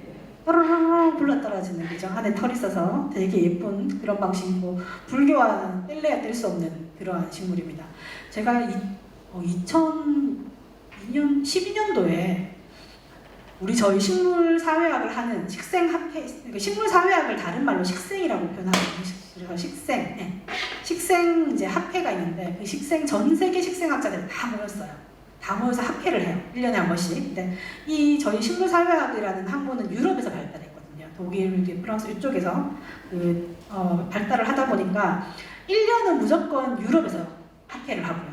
그 다음 1년은 무조건 유럽이 아닌 나라에 가서 학회를 하고 이렇게 번갈아 왔다 갔다 하는데 2012년도에 너무 운이 좋게도 우리나라에서 국제 식생학회를 한 거예요. 그래서 전 세계에 있는 유명하신 정말 저희가 논문으로밖에 볼 수 없는 분들이 다 막 오셨어요. 오셔가지고 김정은 교수님 워낙 유명하시니까 김정은 교수님께서 안내를 하셔가지고 울릉도랑 그다음에 울릉도에서 나와가지고 경주 갔다가 함양 상림 갔다가 이렇게 쭉 다니는 현장에서 설명을 해주시는 그런 기회가 있었거든요. 와, 유럽에 오신 모든 학자들이 그냥 얘기 들을 때 하고 이렇게 다 듣고 있으시더니 그 함양 상림에 갔는데 연이 쫙 있었어요. 다들 완전히 정말 이렇게 막 정말 눈을 반짝이시면서 다 휴대폰 꺼내가지고 사진을 엄청 찍으시는 거예요. 외국 분들은 그 유럽이나 이런 쪽 계시는 분들한테 연은 동양을 상징하는 그런 식물이에요. 잘 없습니다. 그래가지고 연보고는 되게 신기하고 너무 예쁘다고 계속 그러시더라고요. 우리 맨날 보니까 잘 모릅니다. 좀 연에 대해서 몰랐던 얘기를 한 개만 더 드리면, 연은 그 씨앗이 땅 속에 들어가면 아주 오랜 시간 동안 잠을 자고 환경이 맞으면 깨어날 수 있는 능력을 가지고 있어요. 기록에 의하면 2500년 정도까지 지나도 살아올 수 있었다고 얘기를 1200년이었나요? 그 연도는 정확하지 않은데 그거 말고 우리나라 걸 말씀드리면 우리나라에서도 문화재를 발굴을 했는데 그 안에 연 씨앗이 나온 거예요. 그걸 확인해 보니까 그 탄소 동위원소라는 게 방법이 있어요. 그걸로 막 확인해 보니까 얘가 800년 전에 연꽃인 거예요. 그래가지고 걔를 심었어요. 싹이 났을까요? 안 났을까요? 응? 그렇죠? 안 났으면 제가 얘기할까요? 났습니다. 나가지고 그 이름을 가야시대원에 이렇게 해가지고 이름을 그 연한테 아라홍련이라는 이름을 붙여줬습니다. 그래서 지금 그 함양에 가시면 이 아라홍련이 계속 자라갖고 만들어진 연꽃 밭이 있다 그래요. 저도 아직 못 가봤어요. 그래서 그런 곳들이 있을 정도로 아주 땅 속에서 오랫동안 살아남아 있는 그런 식물들입니다. 그래서 땅 속에서 들어가서 아주 오랫동안 깨어나지 않고 살아있는 식물들, 살아있다 이런 것들을 우리는 이제 학술적인 용어로 시드 뱅크라고 합니다. 시드가 열매고 뱅크가 은행이잖아요. 그래서 우리말로 풀면 종자은행이라고 합니다. 그래서 얘들은 종자은행을 아주 잘 형성하는 그런 종입니다. 그래서 어디 갈 때 그 연꽃을 심으려고 하면 씨앗 들고 가서 그죠? 한 몇 년 있다가도 심으면 잘 나겠죠. 800년, 1000년도 지나는데 몇 년 못 하겠습니까? 그래서 충분히 가지고 다닐 수 있었던 식물이다. 그렇게 이해를 하시면 됩니다. 또 다른 그 부엽식생으로 애기 마름 군락이라는 군락이 있었는데 연꽃이 있던 주변에 대부분이 얘들이었어요. 근데 깊어서 못 들어갔습니다. 그래서 바깥에서만 보고 했었고요. 그 다음에 좀 색깔이 좀 다를 거예요. 얘들은 이쪽이 제일 서쪽입니다. 서쪽이고 여기가 아까 중간에 지나가는 길 같은 것이 있고 여기랑 여기에 이제 연들이 있거든요. 연이 있는 곳이고 그 반대편에 이제 금호강하고 만날기에 제일 좋은 자리가 있는데 요 사이에 있는 식물 군락들이 다 애기 마름 군락이라고 하는 것이었습니다. 마름은 옛날에 시골에 아시는 분들 가끔씩 계시던데 저수지 동네에 조그만 못 같은 거 있었던 분들은 혹시 말밥 아십니까? 말밥 그게 마름이에요. 네. 그래서 그 뾰족뾰족하니 있는 거 삶아가지고 드시면 약간 밤 같은 느낌이었는데 아직 저도 먹어보지는 못했습니다. 보기는 많이 봤는데 그래서 말밥이 실제로는 그 종류가 한 가지가 아니고 여러 가지가 있어요. 그래서 대표적인 걸로 이제 마름이라는 식물이 있고 조금 더 작은 애기 마름이라는 식물이 있습니다. 두 가지 다 나왔고요. 여기는 이제 그 연꽃이 있는 것보다 약간 서쪽에 있는 그 물 웅덩이 쪽이라고 생각을 하시면 돼요. 여기에는 연은 없고요. 녹색에 엄청 많이 덮고 있는 애들이 있었어요. 여름에. 요거는 뭐냐면 생이가래 군락이라고 이름을 붙였는데 너무 생소하실 것 같아서 얘가 생이가래예요. 예. 요만큼이 이렇게 붙어서 다닙니다. 예. 동글동글하게 생겼는데 조그만 털 같은 것도 있고요. 그 다음에 얘는 부유식생이니까 어떻습니까? 몸 전체가 다 물 위에 다 떠있는 식물이에요. 실제로 얘들은 누굴까요? 옆에 있는 애들은 부유식물, 대표적인 부유식물 중에 아시는 거? 개구리밥. 그렇죠. 얘들 개구리밥.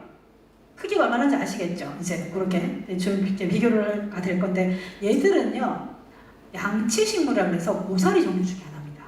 네, 근데 남쪽에만 주로 많이 사는데 대구에는 흔하진 않은데 안심수지에 가면 많이 볼 수 있고요. 그 다음에 말 나온 김에 요렇게 생긴 애가 하나 있고 여기 좀 작은 애가 하나 보이십니까? 두 개 다른 거? 네. 얘가 개구리밥이고요. 이 작은 애는 작다는 뜻으로 좀개구리밥이라고 해요. 존개구리밥. 예, 두 개가 또 좀 달라요. 그래서 개구리밥은 요거 하나 조각 하나가 동글동글동글하고요. 얘는 조금 더 길쭉한 느낌인데 딱 뒤를 탁 뒤집어 보면 개구리밥에는 뿌리가 한 5개 정도 이렇게 달려 있어요. 평균적으로. 근데 요 존개구리밥은 딱 뒤집으면 1개나 2개밖에 안 달려 있습니다. 뿌리가. 예, 그런 걸로 차이가 나는데 여기 같이 이렇게 어우러져 살아가고 있더라. 그 다음에 이제 저희가 물 안에 말고 물로 가장자리 물들이 찰방찰방한 곳에 우리 많이 보는 풀들이 심겨져 있는데요. 그 중에 대표적인 게 이제 줄이라고 하는 식물 이름이 한자예요. 줄. 네, 줄굴락들이 발달을 해 있었습니다. 이 줄굴락은요, 실제로 한 저희 무릎 정도 전후로 되는 물 깊이에서 주로 살아가는 식물이에요. 그래서 그런 곳에 발달하고 있었고, 지금 이렇게 얘가 꽃이 핀 겁니다. 이게 꽃입니다. 잘 안 보이시겠지만, 네, 요것이 꽃이에요. 그래서 아이고, 네, 이게 다군요. 네, 열매를 안 넣어놨네. 그래서 얘가 이제 벼랑 가족입니다. 그래서 우리가 이제 벼랑 가족이다 할 때 이걸 학술적으로 표현하면 벼과 이렇게 표현합니다. 벼과. 네, 그래서 벼과 식물이고요. 그 다음번에 얘는 네, 잘 티가 안 납니다. 사실은 갈대가 좀 있어야 되는데 여기 너무 건생화가 되는 바람에 막 환삼정글하고 탄핵이 좀 많이 들어와서 좀 티가 잘 안 나긴 합니다. 네, 갈대군락들이 발달을 했었고요. 지금 나와 있는 사진은 거의 대부분 다 안심특지에서 다 찍은 사진들입니다. 네, 얘가 갈대꽃이에요. 네, 이렇게 한 개 한 개 따로 피면 이렇게 핍니다. 너무 예쁘죠? 이 중에서 여기 이 뭐라 그러나 하얀 색깔 약간 깃털처럼 보이는 티가 납니까 혹시? 깃털처럼 된 거? 티가 안 나나? 예, 이 부분 이렇게 여기도 약간 이거 뭐라 해야죠? 약간 어리어리하게 보이는 이 부분들이 암술이에요. 암술이고 요 뒤에 노란 색깔 여기 잘 티가 안 나지만 여기 노란 색깔 이렇게 여기도 있네요. 부터 요것이 수술입니다. 그래서 우리가 생각할 때 이제 암술 있고 수술 있고 꽃받침이 꼭 있고 다 하니까 실제로는 요거 한 개 한 개가 다 꽃이에요. 그래서 벼도 보시면 이렇게 생겼습니다. 그래서 이렇게 생긴 애들은 다 벼과 이렇게 생각을 하시면 되고, 가끔씩 이제 갈대하고 좀 닮은 애가 있어요 혹시? 억새 또 달뿌리풀. 네, 갈대랑 가장 많이 닮은 식물이 바로 달뿌리풀이라고 하는 식물이 있는데, 달뿌리풀은 뿌리가 달린다는 뜻입니다. 그래서 뿌리가 뒤에 제가 갖고 왔지 싶은데 그렇죠, 여기 있네요. 얘가 달뿌리풀 꽃입니다. 그리고 뿌리를 보시면 이렇게 막 달려요. 달리다가 여기 땅에 딱 닿고 나면 여기 마디가 있거든요. 마디에서 뿌리가 딱 내려옵니다. 우리가 왜 이렇게 자갈밭 같은 데 가서 이렇게 막 다니다 보면 식물에 걸려서 넘어질 때가 있잖아요. 걸려 넘어지게 만든 그 식물이 바로 달뿌리풀이에요. 그래서 좀 전에 여기 안심습지는 갈대가 많다고 했습니다. 저희는 이제 식물사회학자이다 보니까 이런 식물사회들을 막 조사를 해서 계속 데이터를 쌓다 보니까 그 식물들이 좋아하는 서식처가 따로 있다는 걸 알게 됐어요. 그래서 갈대가 좋아하는 서식처가 있습니다. 갈대 혹시 유명한 데 아는 데 있으십니까? 갈대 유명한 곳. 응? 갈대 유명한 곳. 순천. 네, 맞아요. 순천 갈대밭 엄청 유명하잖아요. 그 다음에 을숙도에도 갈대 유명한 곳 혹시 아십니까? 네. 자, 을숙도 쪽 있는 곳이랑 그 다음에 순천이랑 여기 차이 공통점 중에 하나가 뭐냐면 큰 강물의 거의 끝자락이야. 그죠? 자, 우리가 물이 되어서 생각을 해보면 물이요 계곡에서부터 막 떨어서 이렇게 막 흘러갑니다. 그러면 계곡 쪽에는 돌멩이들이 큰 돌들이 많죠. 이런 것들이 물하고 같이 나중에 비가 오면 부서집니다. 그러다 모래로 바뀌겠죠. 내려오다가 물살 좀 약해지면 점점 가라앉아요. 그러다가 저쪽에 순천만 영산강 끝이나 그 다음에 낙동강 끝이나 이런 데 가면 그때는 거의 고운 모래밖에 없는 거예요. 찐흙밖에 없는 거예요. 그래서 그런 찐흙이 쌓인 자리들에 누가 산다? 갈대가 삽니다. 네. 그래서 갈대 살고요. 지금 이제 얘는 딱 그렇게 봤을 때 갈대는 얘는 달뿌리 풀입니다. 달뿌리 풀은 찌는 밭에 살까요? 모래 땅에 살까요? 그렇죠. 두 개가 확 다릅니다. 사는 곳이 완전 달라요. 그래서 이제 이렇게 모래가 많은 곳들을 가보시면 생긴 건 닮았는데 갈대는 없습니다. 그래서 그렇게 구분하시면 되고요. 아까 우리 갈대는 보면 얘가 꽃이 엄청 풍성합니다. 그죠? 풍성한데 달뿌리 풀은 좀 어설프다. 예, 많이 덜 달렸다. 요거 하나. 그 다음에 그렇게 해도 잘 모르겠습니다 하시는 분들은 구분 방법을 알려드리자면, 제가 여기 사진에 다 보이실지 모르겠는데 요게 지금 요 달리고 있는 뿌리고요. 그 중에 여기가 마디가 있어요.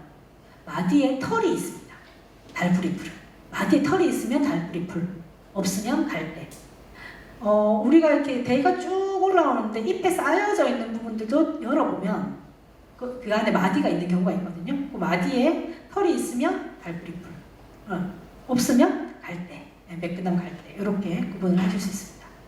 자, 그 다음에 혹시 이제 그 애기 부들 군락이라는 것도 이 옆에 많이 있었습니다. 바로 옆에 여기 연 보이시죠? 연 있고 요 뒤에 보이는 얘들은 줄입니다. 줄보다 조금 더 물의 깊이가 얕은 곳에 애기 부들들이 발달을 합니다. 혹시 부들은 이름 들어보셨죠? 네, 부들이라는 이름 들어보셨을 건데 부들하고 애기 부들이 조금 달라요. 약간 종이 다릅니다. 저희가 이제 식물학에서 생물학에서 종이 다르다 이렇게 표현하는 거는 개랑 고양이랑 다르죠. 다른 종이죠. 그것처럼 다른 겁니다. 아예 닮았지만 다른 거예요. 그래서 얘들은 같은 가족이기 때문에 닮긴 하였다. 하지만 우리 종은 다르다. 이렇게 봅니다. 이게 이제 애기 부들이에요. 그 제가 그때 처음에 이제 학교 들어간 지 얼마 안 돼가지고 앞에 공부하시던 선배님들이 좀 공부 시켜주신다고 막 잘라가지고 보여주셨어요. 그래가지고 갖고 있던 사진인데 여기 보시면 완전 스폰지처럼 돼 있습니다. 실제로 만져보시면 스폰지가 안에 막 느껴질 정도로 슉슉 물들이 막 느껴질 정도로 폭신폭신하게 잘라보면 지금 티가 조금 덜 나긴 하는데 여기도 이게 스폰지가 있는 게 보이고요.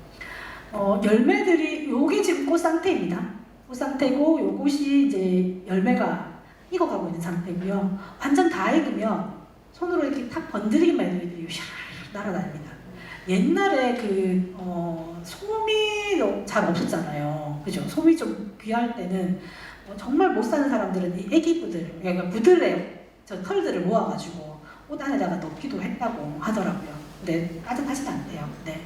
따뜻하진 않다고 하고 가끔씩 이제 우리가 제가 애기 부들 얘기를 하니까 그럼 애기 부들하고 또 다른 건데? 라고 이제 이해하시는 분들이 가끔씩 계셔가지고 말씀을 드리면 둘 중에 하나는 애기 부들이고 하나는 부들입니다.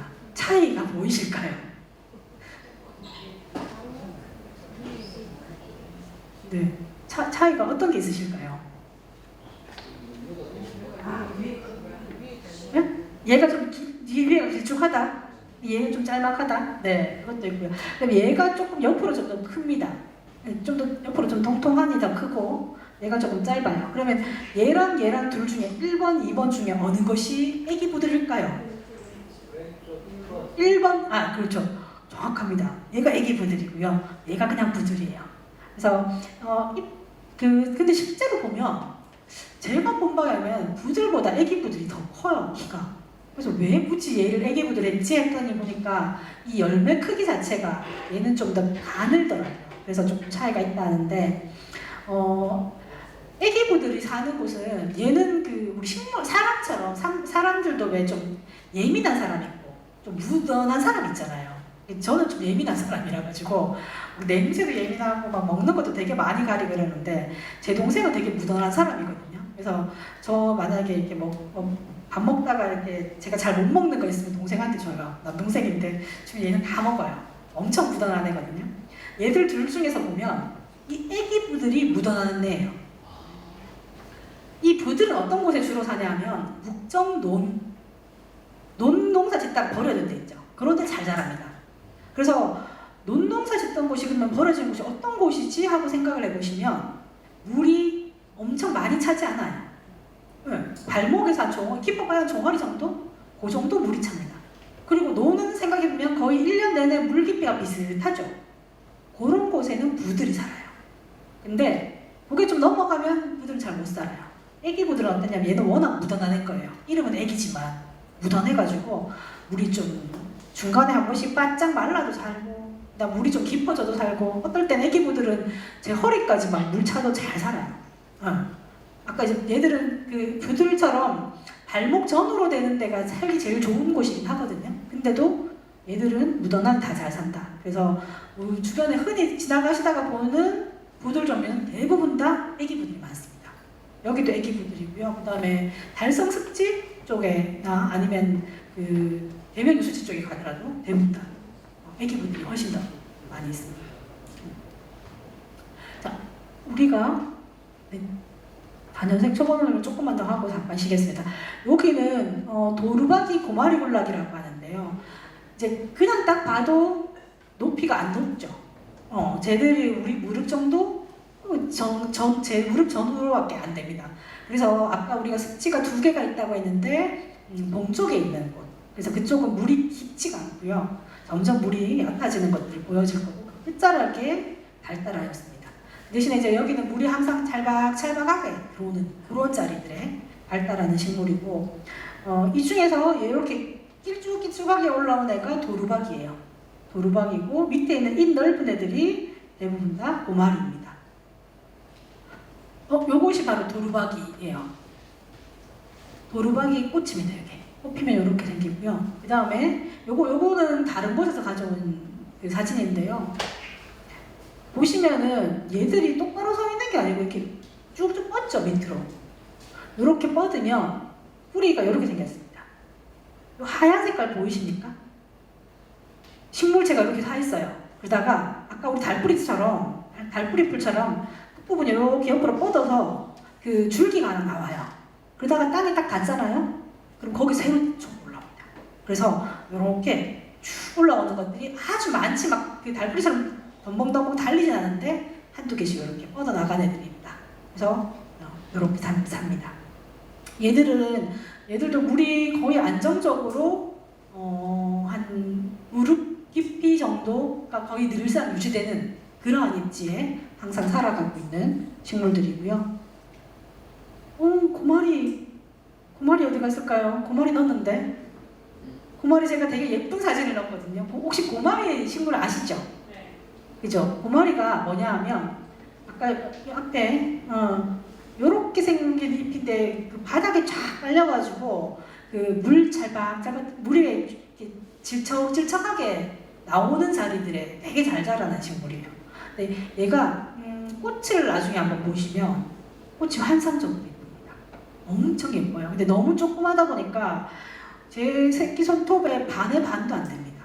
여러분들 새끼 손톱의 반의 반도 안 될 거예요. 엄청 작은 꽃이 피다 보니까 잘 모르고 지나가는데 나중에 혹시 한번 보시면 만나보시기 바랍니다.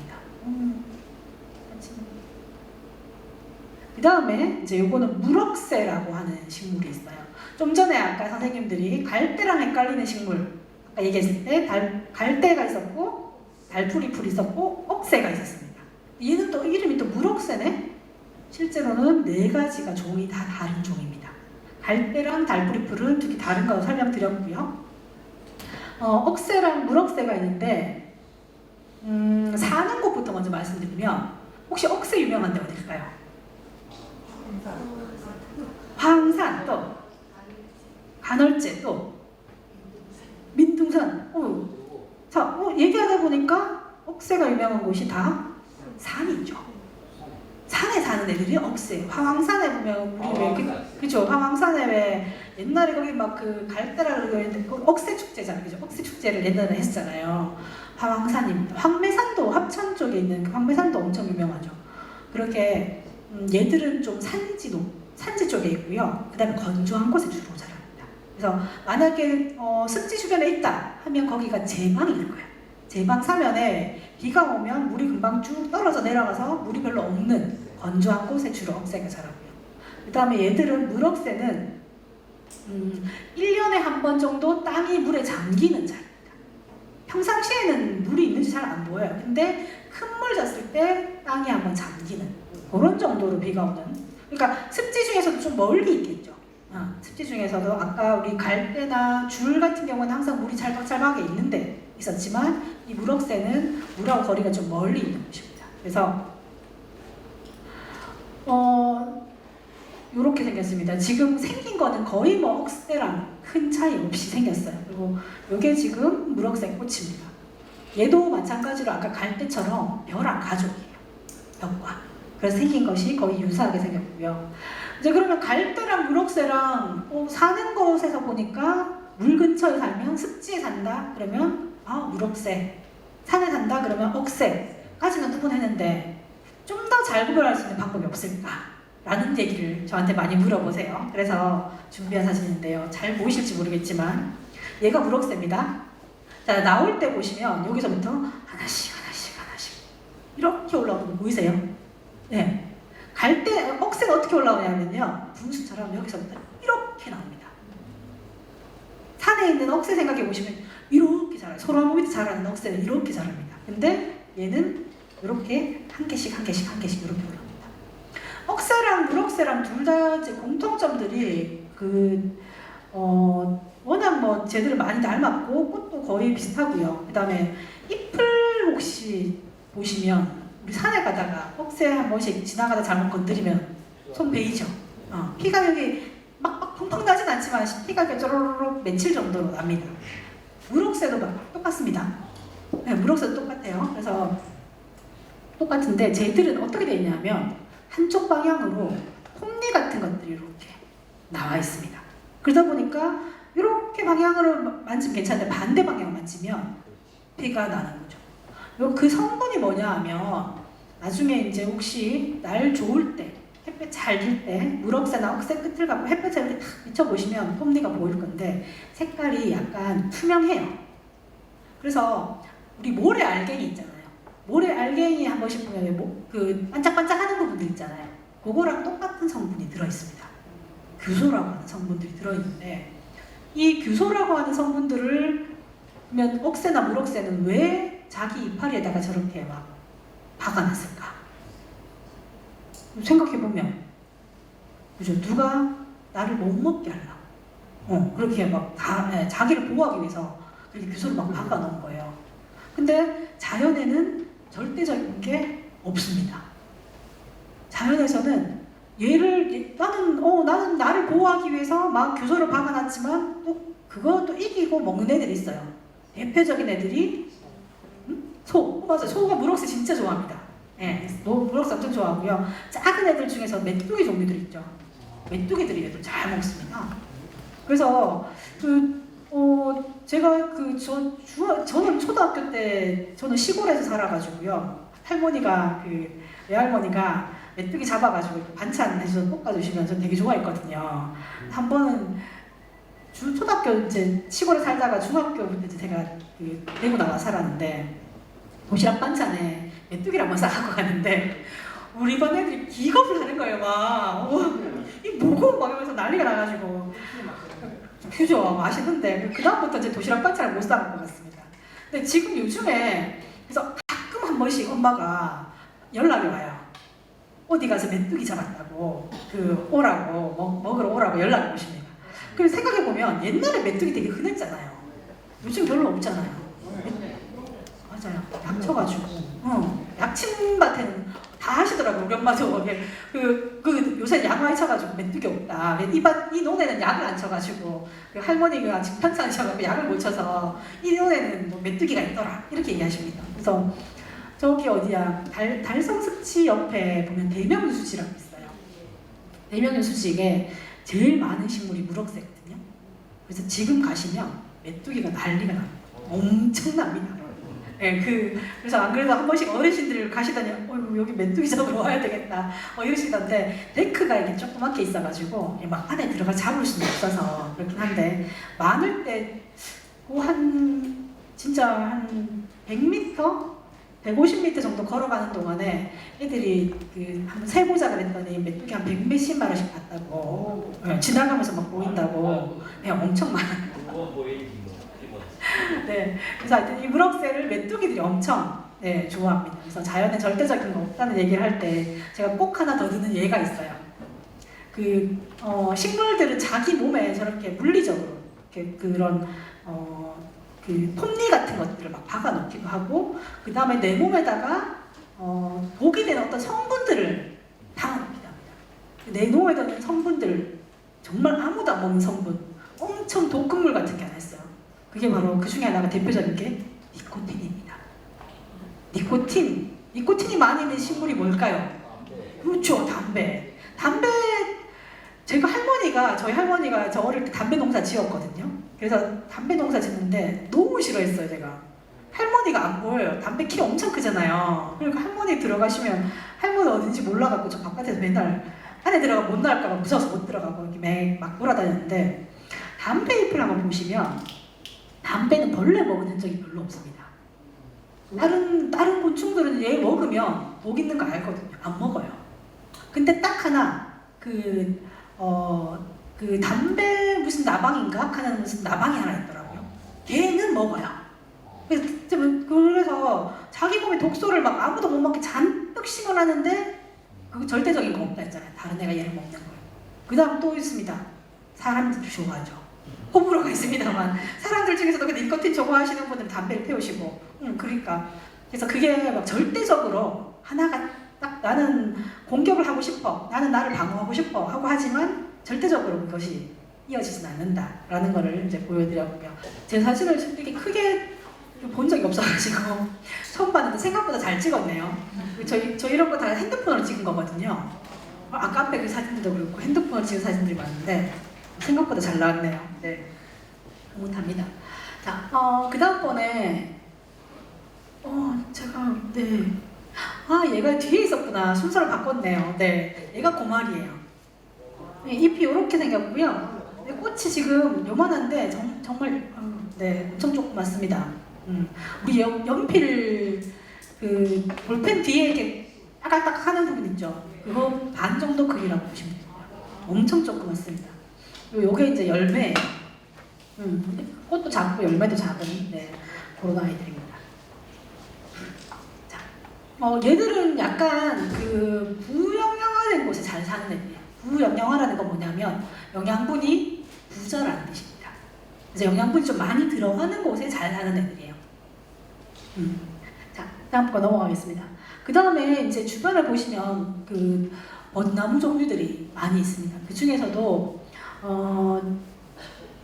요건 좀 약간 제방 쪽하고 바로 이렇게 연결된 곳들이었는데, 여기에는 이제 왕버들이 우잠하는 그런 곳들이 있었습니다. 왕버들이라는 버드나무 종류들이 있어요. 그죠?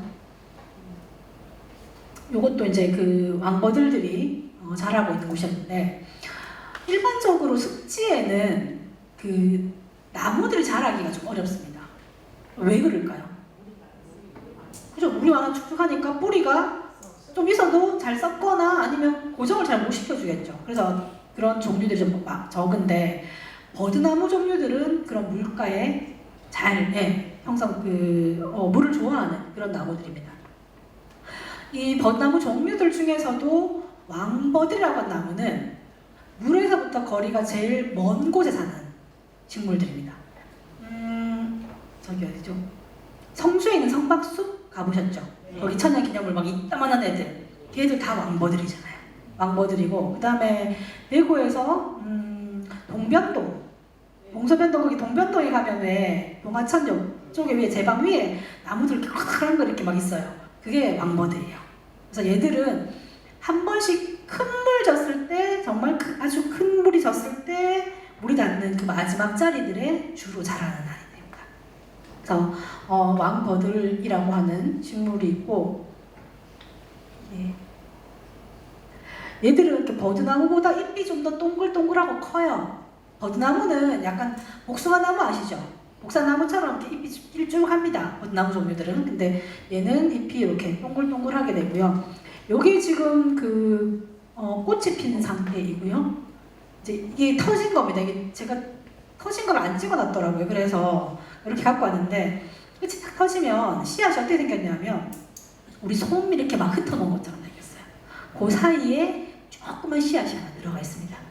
그런 것들이 떨어져서 나중에 큰 나무가 됩니다. 그 다음에 버드나무도 우정을 네, 우점이라는 거는 혹시 용어가 조금 더 안 익숙하실 수 있는데 우점이라는 건 뭐냐면 위에서 이렇게 내려다봤을 때 그림자 지는 부분들이 있을 거잖아요. 그림자 지는 게 제일 많다 이런 뜻입니다. 제일 넓게 차지한다 이런 뜻입니다. 그래서 버드나무들이 아주 넓게 있는 경우들도 안심습지에서는 확인들이 되었습니다. 요것도 이제 버드나무, 요게 이제 꽃이에요. 그래서 요거는 버드나무는 암꽃하고 그 숫꽃이 따로따로 핍니다. 아예 얘들은 보통 아까 앞에 왜 그 벽과 얘기할 때 제가 이렇게 어리어리하게 있는 것은 암술이고요. 옆에 달린 노란색 수술입니다. 이렇게 말씀드렸잖아요. 꽃 한 송이 안에 보통 암술, 수술 같이 있습니다. 가끔씩 암꽃과 숫꽃이 따로따로 피는 경우가 있어요. 그리고 더해져서 아예 어떤 나무는 암꽃만 피고 어떤 나무는 숫꽃만 핍니다. 그래서 암그루, 숫그루 나눠지는 경우가 있는데 이 버드나무가 바로 암그루랑 숫그루가 나눠져 있습니다. 서로 다른 종이, 아예 다르게 한 그루씩 있습니다. 그래서 암꽃들이 이렇게 피고 이렇게 생긴 아까 왕버섯도 똑같습니다. 같은 가족이다 보니까 생긴 게 비슷한데 이런 솜털 같은 것들이 보이고요. 중간에 까만 색깔 점 보이신가요? 좀 해난 점 같은 거. 요것이 씨앗입니다. 예, 요이들이 떨어져가지고 그 큰 우리가 그 천연 기념물 삼고 있는 큰 왕버들로 자라나는 겁니다. 얼마나 살기 힘들었을까요? 그죠? 요만한 애들이 그렇게까지 살려면. 버드나무 종류는요, 아까 말씀드린 시드뱅크를 형성하지 않습니다. 우리 연꽃은 막 몇백 년씩 산다 있잖아요. 몇백 년, 막 천년까지 사는데, 버드나무는요, 왔는데 만약에 그 상태에서 싹이 못 자랐어요. 그러면 바로 썩습니다. 썩어서 그냥 거름으로 돌아가요. 그 대신에 자라려고 하면 한꺼번에 다 자랍니다. 그래서 버드나무들을 가보시면 왕버들 그 동화천에 있는 것도 보시면 거의 굵기가 비슷할 거예요.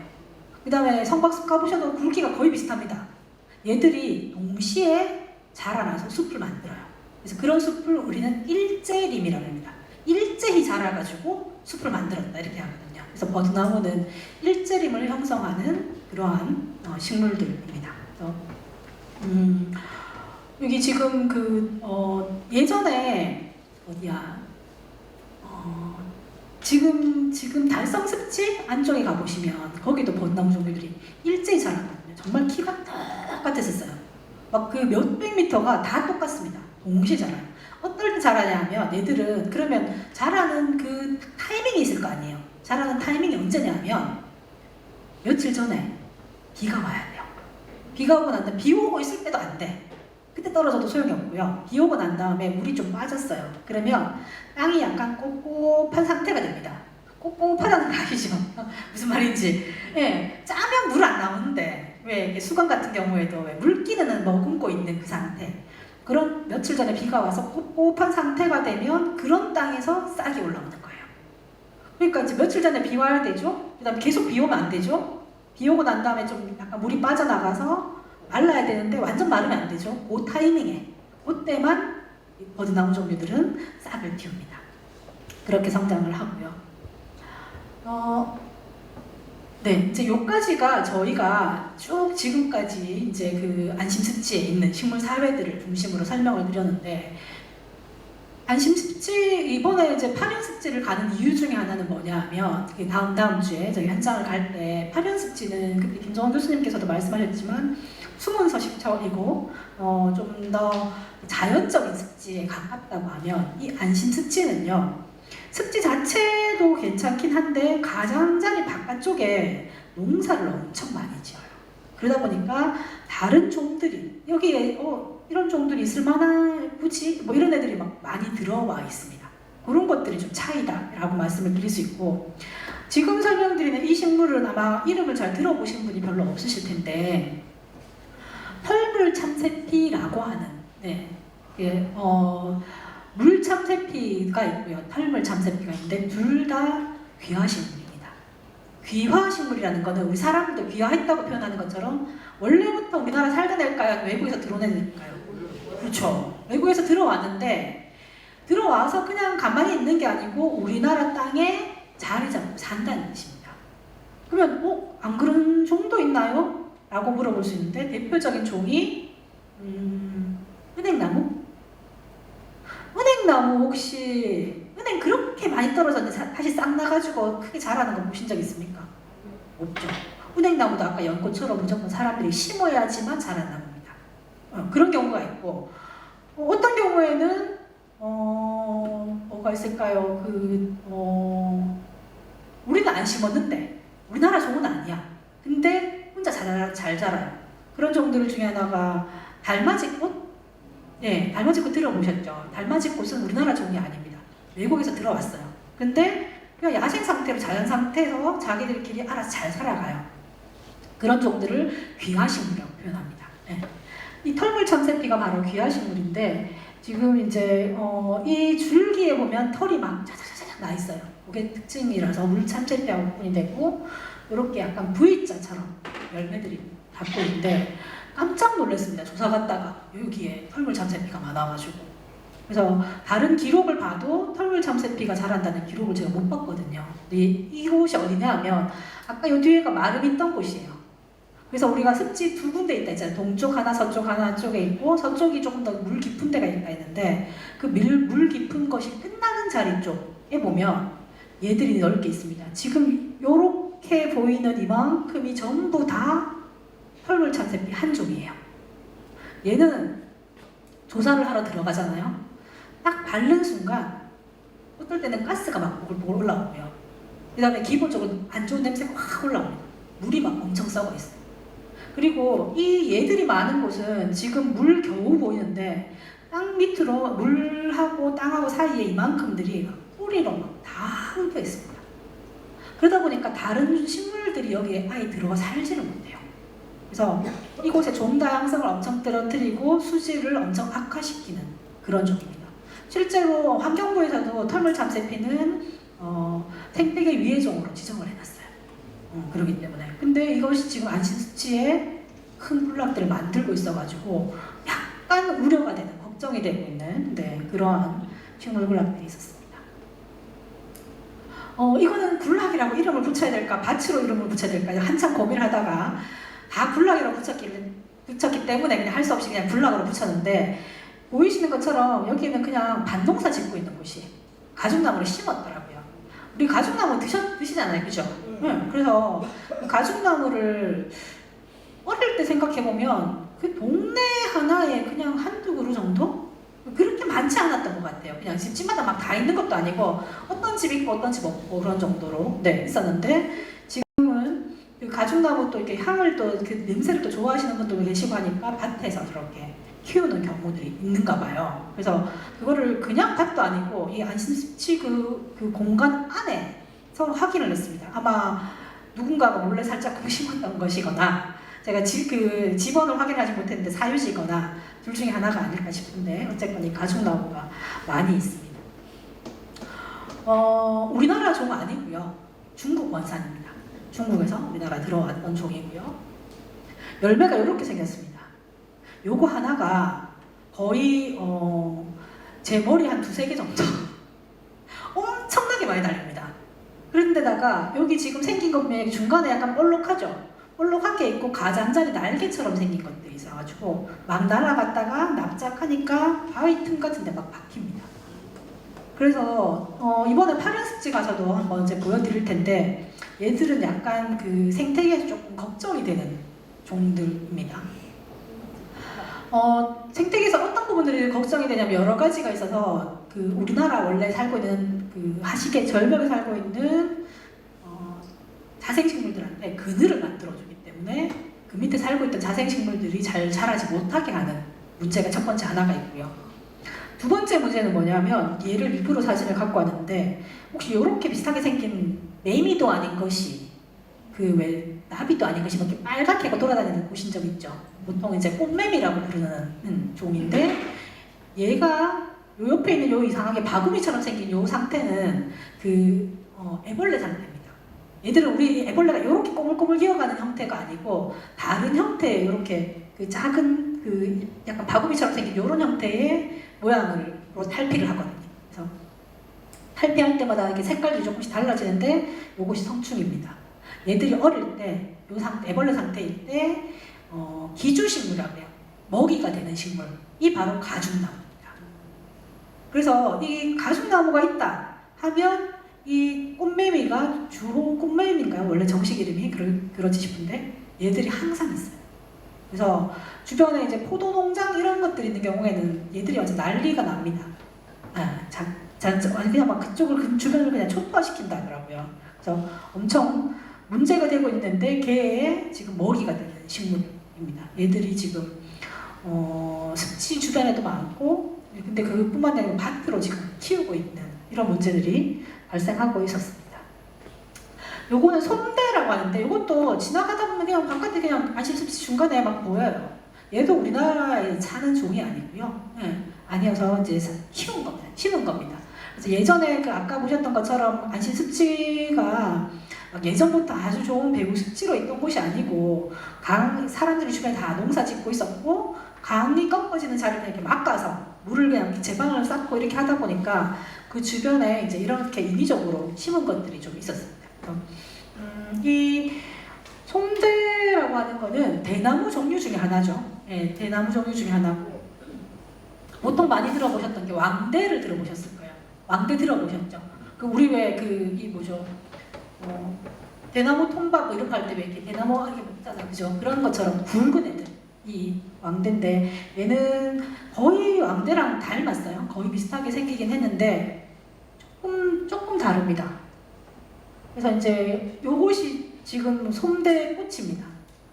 원래 가봐야 되는데 까먹었네요.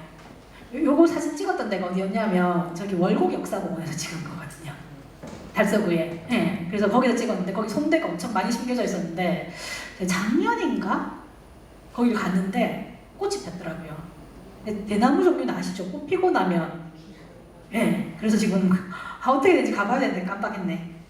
60년에 한 번 정도 꽃이 핀다고 알려져 있어요. 근데 이제 이런 대나무 종류들은 땅속으로 뿌리가 막 연결되어 있거든요. 아시죠? 그러다 보니까 이쪽에 하나가 피면 사실은 얘들이 다 뿌리로 연결된 애들이니까 거의 동시에 꽃이 피는 경우가 많습니다. 그러면 꽃이 필 때 얘들이 식물들도 주변의 영양분들을 많이 이용을 하고 꽃을 피우기 위해서 정말 최선을 다할 거 아니에요. 그죠? 우리가 사람도 아기를 임신을 하고 키우기 위해서 최선을 다하잖아요. 그것처럼 자기 자손을 위해서 엄청 노력을 많이 하거든요. 그렇게 하고 나면 에너지가 떨어집니다. 주변에 영양분도 별로 없어요. 주변에는 동시에 꽃을 피우기 엄청 노력을 했기 때문에 그러면서 이제 영양 부족으로 실제로 죽는 경우들이 발생을 해서 그렇고요. 솜대랑 왕대를 이제 식물학적으로 좀 구별을 하는 거를 좀 알려드리자면 여기 마디가 2개가 있는 게 솜대하고 이제 왕대가 대표적으로 마디가 2개가 이렇게 있습니다. 우리 흔히 알고 있는 우리 손가락만한 대나무 있잖아요. 이대. 동네 마을 주변에 많이 심겨진 거. 그거는 이대라고 부르는데 그거는 요거 마디가 1개밖에 없어요. 마디가 1개밖에 없는데 여기 2개로 되어 있고요. 좀 여러 가지 특징들이 있지만 그 중에 대표적인 게 여기 잎 끝자락에 나오는 잎들이 한 2-3장 정도 있는 건 보통 솜대, 한 6장 있으면 왕대 이렇게 얘기를 하기도 하고 그 다음 끝에 여기 털 같은 게 막 나와 있는데 이게 이제 줄기하고 같은 방향으로 나와 있는 거는 솜대, 왕대는 여기가 옆으로 직각으로 뻗습니다. 그래서 그런 것들로 분을 가능합니다. 자, 그 다음에 또 하나는 여기 정말 티가 안 나서 이걸 어떻게 사진을 넣어야 되나 엄청 고민했는데 제방이에요. 우리가 이제 안심습지가 있으면 아까 제방이 있었잖아요. 금호강하고 사이에 있는 그 제방 쪽들인데 거기에 아카시나무가 엄청 많이 있습니다. 그리고 바닥에 내려가면 애기똥풀이라고 하는 식물들이 잔뜩 있어요. 저희가 이제 군락 이름을 붙일 때는 가장 대표적인 여기가 어떤 곳인지를 드러내주는 식물종 2개를 선정을 해서 보통 이름을 짓습니다. 아카시나무가 있는데 아카시나무는 다 아시는 바처럼 아카시아, 우리가 보통 옛날 아카시아라고 불렀던 그 식물인데요. 우리나라 종은 아닙니다. 일본 일제강점기 때 거의 일제강점기를 전후로 해서 처음 심었던 걸로 알려져 있고 우리나라에 잘 적응하는지 보려고 연습림 같은 게 있었어요. 시범적으로 심어보는 연습림이 있었는데 그게 어디 있었냐면 화원에 있었습니다. 그래서 대구를 중심으로 아카시나무가 엄청 많죠. 생긴 아카시나무 꽃을 잘 생각해 보면 얘는 아까 우리 왜 흑색, 갈대, 무럭색 얘들은 벼랑 같은 가족이라고 했을 때 벼과라고 했잖아요. 얘는 무슨 누구랑 가족일까요? 정확합니다. 콩과입니다. 네. 지금 보시면 콩꽃들이 막 달려있죠. 지금 가보시면 아카시 나무들 콩꽃들이 엄청 달려있고요. 꽃도 잘 생각해 보시면 덩어리 막 져있지만 한 개 한 개 뜯어서 보면 콩꽃하고 닮아 있습니다. 제가 이렇게 얘기를 했는데 전에 어떤 분이 저보다 나이가 많으신 분이었거든요. 근데 정말 대구에서만 사셨나 봐요. 콩꽃을 한 번도 못 보셨다는 거예요. 저는 그게 깜짝 놀라서 어떻게 콩꽃을 한 번도 못 볼 수가 있지? 뭐 이렇게 생각했었는데 요즘 학생들은 콩꽃을 못 볼 일들이 많은데 어른들 중에서도 콩꽃 못 보신 분들이 계시더라고요. 나중에 아카시나무 이제 꽃을 보시면 아 콩꽃이 이렇게 생겼구나. 네, 역으로 생각해 보실 수 있을 것 같습니다. 요게 딱 이쪽에 지금 아카시나무가 쫙 심겨져 있고요. 근데 옆에 정말 쫙 자라고 있습니다. 네, 엄청 자라고 있어요. 아카시나무는 네, 아까 말씀드린 것처럼 일제감정기증을 우리나라에 들어온 나무인데 얘들이 원래 사는 곳은 일본은 아니고요. 미국 쪽, 북미 쪽에 계곡 부분에 살고 있던 식물이어서 이런 하천, 제방 이런 데들이 얘들이 살기 참 좋은 곳인 거예요. 그래서 살고 있는데 아까 제가 귀화식물 말씀드렸잖아요. 귀화식물에 생물학적으로는 귀화식물이라고 얘기를 붙이려면 3대째 자기의 자손들이 계속 살아갈 수 있어야 돼요. 3대 이상. 그러니까 내가 한번 태어났어요. 어떤 식물이 하나 자랐어. 씨앗이 맺히죠. 꽃이 맺히고 씨앗이 땅에 떨어져가지고 얘가 다시 싹이 올라오고 다시 또 열매를 맺었고 또 싹이 올라오고 이걸 3대 이상 지나가야 완전히 정착했구나 이렇게 봅니다. 혹시 여러분들 코스모스가 많이 심겨져 있잖아요. 코스모스는 귀화식물이라고 부르지 않습니다. 생물학적으로. 저희 동네에 저희 살고 있는 동네에 하천에 코스모스가 이렇게 막 한 곳에 이렇게 하천변에 심겨져 있었어요. 근데 그쪽이 가로등이 있고 코스모스가 막 자라는데 길이 되게 좁은 곳이었던 거예요. 그래서 너무 사람들이 다니면서 그쪽이 좀 불편했던 거예요. 코스모스를 이제 제거를 했습니다. 그 다음 해가 됐을 때 코스모스가 한 3분의 1 이상 확 줄더라고요. 그러더니 한 3년인가 5년 정도 지나니까 코스모스를 한 포기도 안 나옵니다. 네. 그래서 얘들은 실제로는 그렇게 막 3대 이상씩 계속 자라기 어려운 식물들이에요. 그래서 그런 애들은 보통 그냥 재배종 또는 식재종 이렇게 부르지 귀화식물이라고 부르지 않습니다. 근데 이제 이 아카시나무는요 이미 우리나라에 귀화를 한 거예요. 귀화식물이라고 부를 때 대부분 풀 종류가 많습니다. 왜냐하면 풀은 오래 살아가도 얼마 안 되니까 얘가 떨어져서 3대가 가는지를 확인할 수 있는데 나무들은 자라서 열매가 다시 떨어져서 개가 다시 올라와 이 3대를 기다리려면 엄청 오랜 시간이 걸리니까 확인이 잘 안 되는데 얘는 확인이 돼요. 그래서 얘가 귀화식물로 목본 중에서 들어가 있습니다. 이 아카시나무가 아까 앞에 있던 가죽나무 같은 경우 나중에 현장에서 확인하시겠지만 아카시나무랑 가죽나무 공통점들이 있습니다. 얘들은 둘 다 햇볕을 엄청 좋아해요. 우리 산소에 가면 아카시나무들 많이 넘어오잖아요. 그죠? 산소 주변에 막 넘어오는 아카시나무들 넘어올 때가 있습니다. 잘라보셨습니까? 아카시나무 배 내보셨습니까? 배 내고 나면 그 다음 어떻게 됩니까? 옆에서 또 올라오죠. 또 올라오죠. 그거를 그 생물학적인 용어로 맹아라고 해요. 맹아. 그래서 그 옆에 원래 나오는 가지가 아니고 잘라냈을 때 새롭게 옆에서 다시 나오는 거 맹아라고 하는데 이 맹아력이 엄청 뛰어나요. 둘 다. 가죽나무하고 햇볕도 엄청 좋아하고. 그래서 산소에서 얘들을 없애는 방법은 그늘을 지워서 없애는 수밖에 없습니다. 실제로. 산에서는 아주 어려워요. 여기 제방이다 보니까 그렇다고 해서 나무를 심을 수도 없고 제방에 어떻게 하기가 좀 어렵습니다. 가죽나무는 아까 봤던 가죽나무는 소태나무과라고 합니다. 소태나무라고 하는 먹으면 엄청 쓴맛이 나는 그 나무가 있거든요. 그래서 걔랑 같은 건데 얘는 콩과예요. 콩과들의 특징 중에 하나가 뭐냐면 뿌리 안에 뿌리옥 박테리아라고 하는 애들하고 박테리아하고 공생관계를 형성합니다. 그래서 그냥 쉽게 얘기하면 콩을 촌에서 시골에서 키울 때 콩밭을 이렇게 막 상위에 있는 거 말고 그 저희 할머니 집 가면 이렇게 벼농사를 막 지어요. 그죠? 논이 있어요. 그럼 콩은 어디다 심냐면 그 옆에 논두렁에 옆에 제 방에다가 심어요. 그죠? 거기 딴 애들은 잘 못 자라는데 콩은 놔두면 잘 자랍니다. 왜 그러냐면 콩 종류들은 오리오 박테리아를 갖고 있기 때문에 척박한 땅에 영양분이 별로 없는 땅에서도 잘 자라는 특징을 가지고 있는 거예요. 이 아카시 나무도 콩과다 보니까 그런 특징을 가지고 있어서 그런 제방의 사면에서 엄청 잘 자랍니다. 자, 우리가 콩은 그 영양분이 엄청 많잖아요. 얘들도 마찬가지입니다. 같은 가족들이다 보니까. 그래서 이 영양분들이 엄청 땅에 떨어지고 그 다음에 이 나뭇잎들 보시면 해마다 나뭇잎을 얼마나 많이 만들어냅니까? 이것이 땅에 떨어져서 실제로 이 제방들을 부영형화시키는데 일조를 합니다. 우리는 이제 그 일종 구간들은 밀원식물로서 아주 유용하게 사용하지만 걔들이 있을 때 있어야 되지 이럴 때 있을 때는 조금 문제가 됩니다. 그 다음에 이 아카시 나무의 평균 수명이 60년 정도라고 얘기를 해요. 그러면 나중에 시간이 지나면 얘들이 엎어지겠죠. 엎어지면 제 방에 여기 사면에 비탈에 있는데 엎어지면 넘어지면서 혼자 넘어지겠습니까? 뿌리에 있는 흙을 잔뜩 갖고 같이 넘어집니다. 그러다 보면 제 방이 나중에 점점 유실되는 그런 상황들이 생길 수 있습니다. 그래서 여기 있는 안심특지에 있는 아카시 나무도 조금 우려가 된다. 근데 아까 말씀드린 것처럼 아유 그럼 얘들 좀 해내야 되겠다. 자르면 또 올라와요.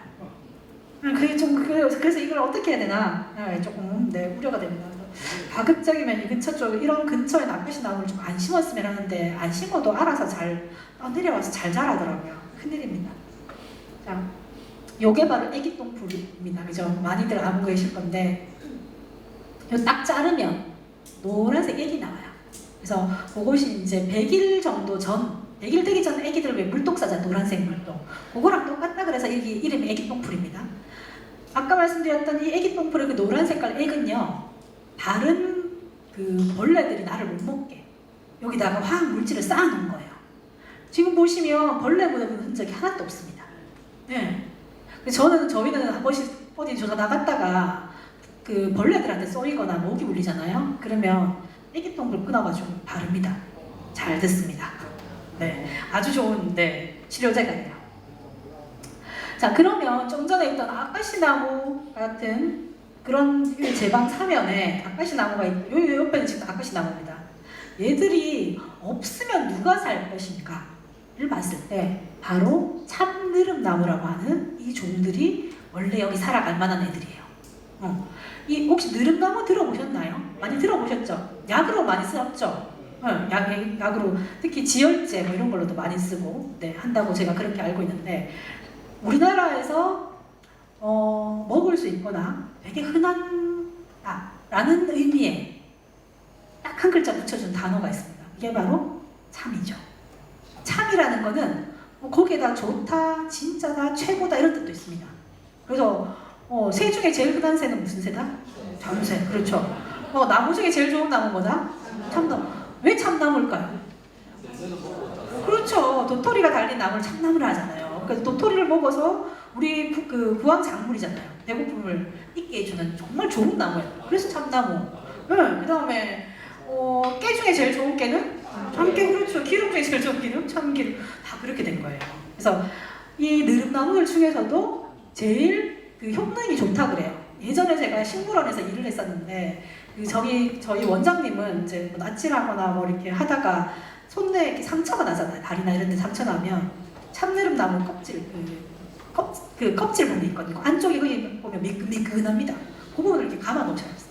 그러면 금방 지혈된다고 그렇게 많이 씁니다. 참느릅나무는 거의 느릅나무랑 잎이 거의 비슷한데 느릅나무보다 잎이 좀 더 작습니다. 작고 좀 더 땡땡한 느낌이 나고요. 느릅나무는 여기 가장자리 겉이라고 하는데 이런 부분, 별로 뾰족하게 톱니처럼 생긴 부분들이 단겉이라 그래서 하나만 이렇게 겉이 하나만 있는데 참느릅은 복겉이라 그래서 여러 번 왔다 갔다 해요. 그 톱니 부분이 한 번만 왔다 갔다 하는 게 아니고 여러 번 왔다 갔다 합니다. 요게 지금 꽃입니다. 요 안쪽에 있는 요 부분이 암꽃. 여기도 약간 어리어리한 부분 보이죠? 여기 안고, 그다음에 그 암술 부분이고요. 여기 노란 색깔 바나나처럼 생긴 게 수술 부분입니다. 그래서 아주 꽃 피는 시기가 되게 짧아요. 그래서 아마 지금은 다 졌을 것 같아요. 한 2, 3주 전에 꽃이 폈거든요. 느릅나무 종류들은 다 이른봄에 꽃이 피고 열매를 맺습니다. 유일하게 참느릅나무만 가을에 꽃을 피고 열매를 맺거든요. 그래서 지금 가시면 아마 참느릅나무 열매를 보실 겁니다. 이렇게. 예, 요것이 이 열매입니다. 얘들도 되게 납작납작하게 생긴 거 보이시죠? 그래서 땅이 잘 박혀가지고 잘 자랍니다. 아마 여러분들이 사시는 곳이 대부분 지금 대구에서 뭐 아파트나 그죠? 주택에 사실 텐데 아주 시간이 오래 지나가지고 사람들이 없어졌다. 내가 살고 있던 곳에. 그러면 거기에 어떤 숲이 만들어지겠죠. 그럴 때 숲 지붕을 형성하는 주인 되는 나무가 대구에서 누구냐라고 하면 바로 참느릅나무입니다. 그래서 나중에 저희가 가서 참느릅나무 현장에서 또 한번 보도록 하고요. 여기 보시면 이 동글동글한 호박잎처럼 생긴 애들 보이시죠? 여기 이만큼 다 덮고 있고 이쪽에 다 덮고 있고 저 뒤에까지 다 덮고 있습니다. 이게 바로 가시박이라고 하는 식물이에요. 얘들이 지금 전국의 습지에서 지금 가시박 때문에 난립니다. 예, 난리인데 안심 습지 또한 만만치 않습니다. 예, 엄청 많고요. 요게 지금 그 가시박 새싹 돋아나는 모습입니다. 그리고 여기 지금 보시면 꽃대 올라왔는데요. 꽃대 지금 여기 가시 보이시죠? 그래서 가시박이에요. 예, 열매 부분에 지금 가시 보이시죠? 지금 시기에 가서 이거 열매나 가시 같은 거 이렇게 만지시면 요 가시를 이렇게 잘못해서 이렇게 딱 만지면 난리가 납니다. 저희 후배랑 한번 조사 나갔다가 그 막 가고 있는데 습지 쪽에 가고 있는데 이 후배가 선배님 이거 뭡니까? 하고 손을 대길래 잠시만 하는 사이에 벌써 꺾었어. 그래가지고 딱 꺾자마자 난리가 난 거예요. 저 가시가 손에 다 박혔습니다. 그래서 이제 이 친구가 이렇게 잡는 것도 아니고 손으로 이렇게 잡아가지고 손바닥에 다 박혀가지고 난리가 한번 난 적이 있었거든요. 근데 우리 얘는 무슨 과일까요 혹시? 맞아요. 네, 호박이 있는 그 박과예요. 호박하고 박하고 이 가시하고 다들 박과입니다. 그러다 보니까 얘들이 요때 나올 때 있죠. 엄청 작을 때 그때는 털이 야리야리합니다. 호박도 우리 호박 먹을 때 보면 털 왜 어릴 때 덜 거칠잖아요. 좀 크면 억세지잖아요. 그래서 저는 우리나라 할머니들 대단하다고 생각하는데 이 가시박을 어릴 때 뽑아가지고 나물로 드신대요. 맛있답니다. 저는 아직 안 먹어봤지만 네 그렇다 하더라고요. 이런 소문들이 빨리 많이 퍼져가지고 좀 많이 드셨으면 좋겠다. 그래서 가시박이 좀 없었으면 좋겠다는데 여기 보이시는 이 가시들이 새들 깃털에 잘 묻어갑니다. 그러니까 습지의 중에서도 막 사람들 안 가고 이런 데도 막 많이 가는 이런 가시박이 많이 퍼진 이유가 사실 사람에 의해서라기보다 새들에 의해서 그렇게 되기 때문에 조절은 좀 어렵지 않을까 싶은데 그나마 다행인 건 얘들이 한 해 살이에요. 1년 살고 죽어요. 근데 너무 많이 퍼지는 거죠. 다음에 되면 또 엄청 올라옵니다. 쫙. 네, 이게 약간 문제인 아이들이고 안심습지에서도 많다. 그 다음에 이제 요거는 많이 보셨죠? 큰 금계국이라고 하는 식물인데, 네, 이 안심습지 가장자리에서도 많고요. 이렇게 덩이로 나오기도 하고 꽃 하나로 보면 얘는 되게 예뻐요. 그 과는 국화과입니다. 그래서 국화과다 보니까 국화과 식물들은 여기 보이는 바깥에 있는 요 잎 하나하나 있죠. 꽃잎. 요거 하나하나, 그 다음 안에 있는 작은 동그라미 같은 거 있는데 그거 하나하나가 전부 한 송이의 꽃입니다. 저 안에 작은 거 안에 보면 암술수술이 다 들어있어요. 꽃잎도 다 있어요. 그래서 코스모스, 뭐 해바라기, 민들레, 국화, 그다음에 큰 금계국 전부 다 그렇습니다. 국화과라고 하는 식물인데 국화과들은 그래서 요 한 개 한 개가 다 열매 꽃이다 보니까 한 송이 한 송이가 너무 작은데 모여 있는 거예요. 여기 다 열매가 맺혀요. 해바라기 보셨죠? 씨앗 엄청 많잖아요. 얘들도 씨앗이 엄청나게 맺히는데 씨앗으로도 퍼져나가서 싹이 틔웁니다. 아까 제가 저희 동네 말씀드렸는데 이제 제가 항상 그 산책을 저희 강아지가 있어서 데리고 다니는데 어느 날 얘가 나타나는 거예요. 큰 금계국이. 처음에 한 송이를 발견했습니다. 그래서 아이고 이제 큰일 났네 이거 어떡하지 했는데 지금 그 다음에 하니까 한 열 몇 송이가 네, 그 개체들이 보이더라고요. 보이더니 지금은 못 셉니다. 너무 많아서 몇 년 지나고 나니까 너무너무 잘 퍼져요. 그 다음에 그 혼자 살아도 덩치가 엄청 크죠. 근데다가 얘들은 아까 그 가죽나무나 코스모스 저기 아카시 나무처럼 뿌리가 옆으로 깁니다. 계속 또 올라와요. 그래서 그 일본에서는 이 큰 금계국을 생태계 위해종으로 지정했습니다. 학술적으로도 못 키우게 해놨어요. 너무 잘 퍼지기 때문에. 그리고 얘를 없애는 매뉴얼 다 만들어놨습니다. 매뉴얼에 따라가지고 얘들을 다 제거를 해야 돼요. 그래서 근데 지금 우리나라는 너무 많이 심어놨어요. 제가 그 조사 갔다가 영산강 쪽에 갔다가 깜짝 놀랐는데 그 전체가 10kg 반 정도 됐으니까 한 4kg, 5kg를 저걸 다 심어놨더라고요. 큰 금계국. 쫙. 그 옆에는 막 갈대가 와 제가 그 갈대 조사하러 갔다가 1시간 동안 갈대를 헤치고 지나갈 정도로 어마어마한 넓이였거든요. 너무 예쁜 곳이었는데 가장자리에다가 그렇게 막 큰 금계국을 쫙 심어놔가지고 아 이쪽 난리 나겠다 뭐 이렇게 생각을 했던 곳입니다. 그래서 큰 금계국이라고 하는 식물들은 사람 눈에는 보기 좋지만 얘들은 생태계 다른 애들이 못 자라게끔 하는 좀 피해를 줄 만한 애들이다. 뭐 이렇게 말씀을 드리고 싶습니다. 이런 얘기하고 난 다음 같이 얘기하려니까 조금 미안하긴 해요. 네, 안 좋은 점들도 있었다는 얘기를 하고 나왔지만 그럼에도 불구하고 습지들이 가지고 있는 가치들은 어마어마합니다. 그죠? 저희가 이제 식물 군락 제가 조사를 쭉 하고 난 다음에 이제 국가식생자원으로 그 등급을 막 매겨요. 등급을 매겨보면 인위적으로 심은 것들은 판정해서 제외를 시키고요. 나머지들을 봤더니 네, 여기 얘들은 절대 감시 1급이 제일 이 생물 그 식생 자원으로서의 가치가 제일 높다 이렇게 보시면 되고요. 그 다음에 절대 감시 2급입니다. 그리고 주요 감시 1급과 2급이 있는데 이러한 식물 종 군락들이 안심특지에 많이 다양하게 있고 넓게 있더라 라는 얘기를 앞에 다 설명을 드렸기 때문에 넘어가겠습니다. 다른 조사를 작년에 그 금호강 관련해가지고 새를 다 조사를 했던 보고서가 있었어요. 그래서 생명평화 아시아라고 하는 단체에서 요청을 드려서 했던 거였고 그 보고서를 제가 일부 가지고 왔는데 이제 구간을 여러 개 나눴습니다만 여기는 이제 안심습지하고 바로 앞에 있는 금호강 변까지는 일부 포함하긴 했는데 식물하고 달리 알다시피 새는 왔다 갔다 하잖아요.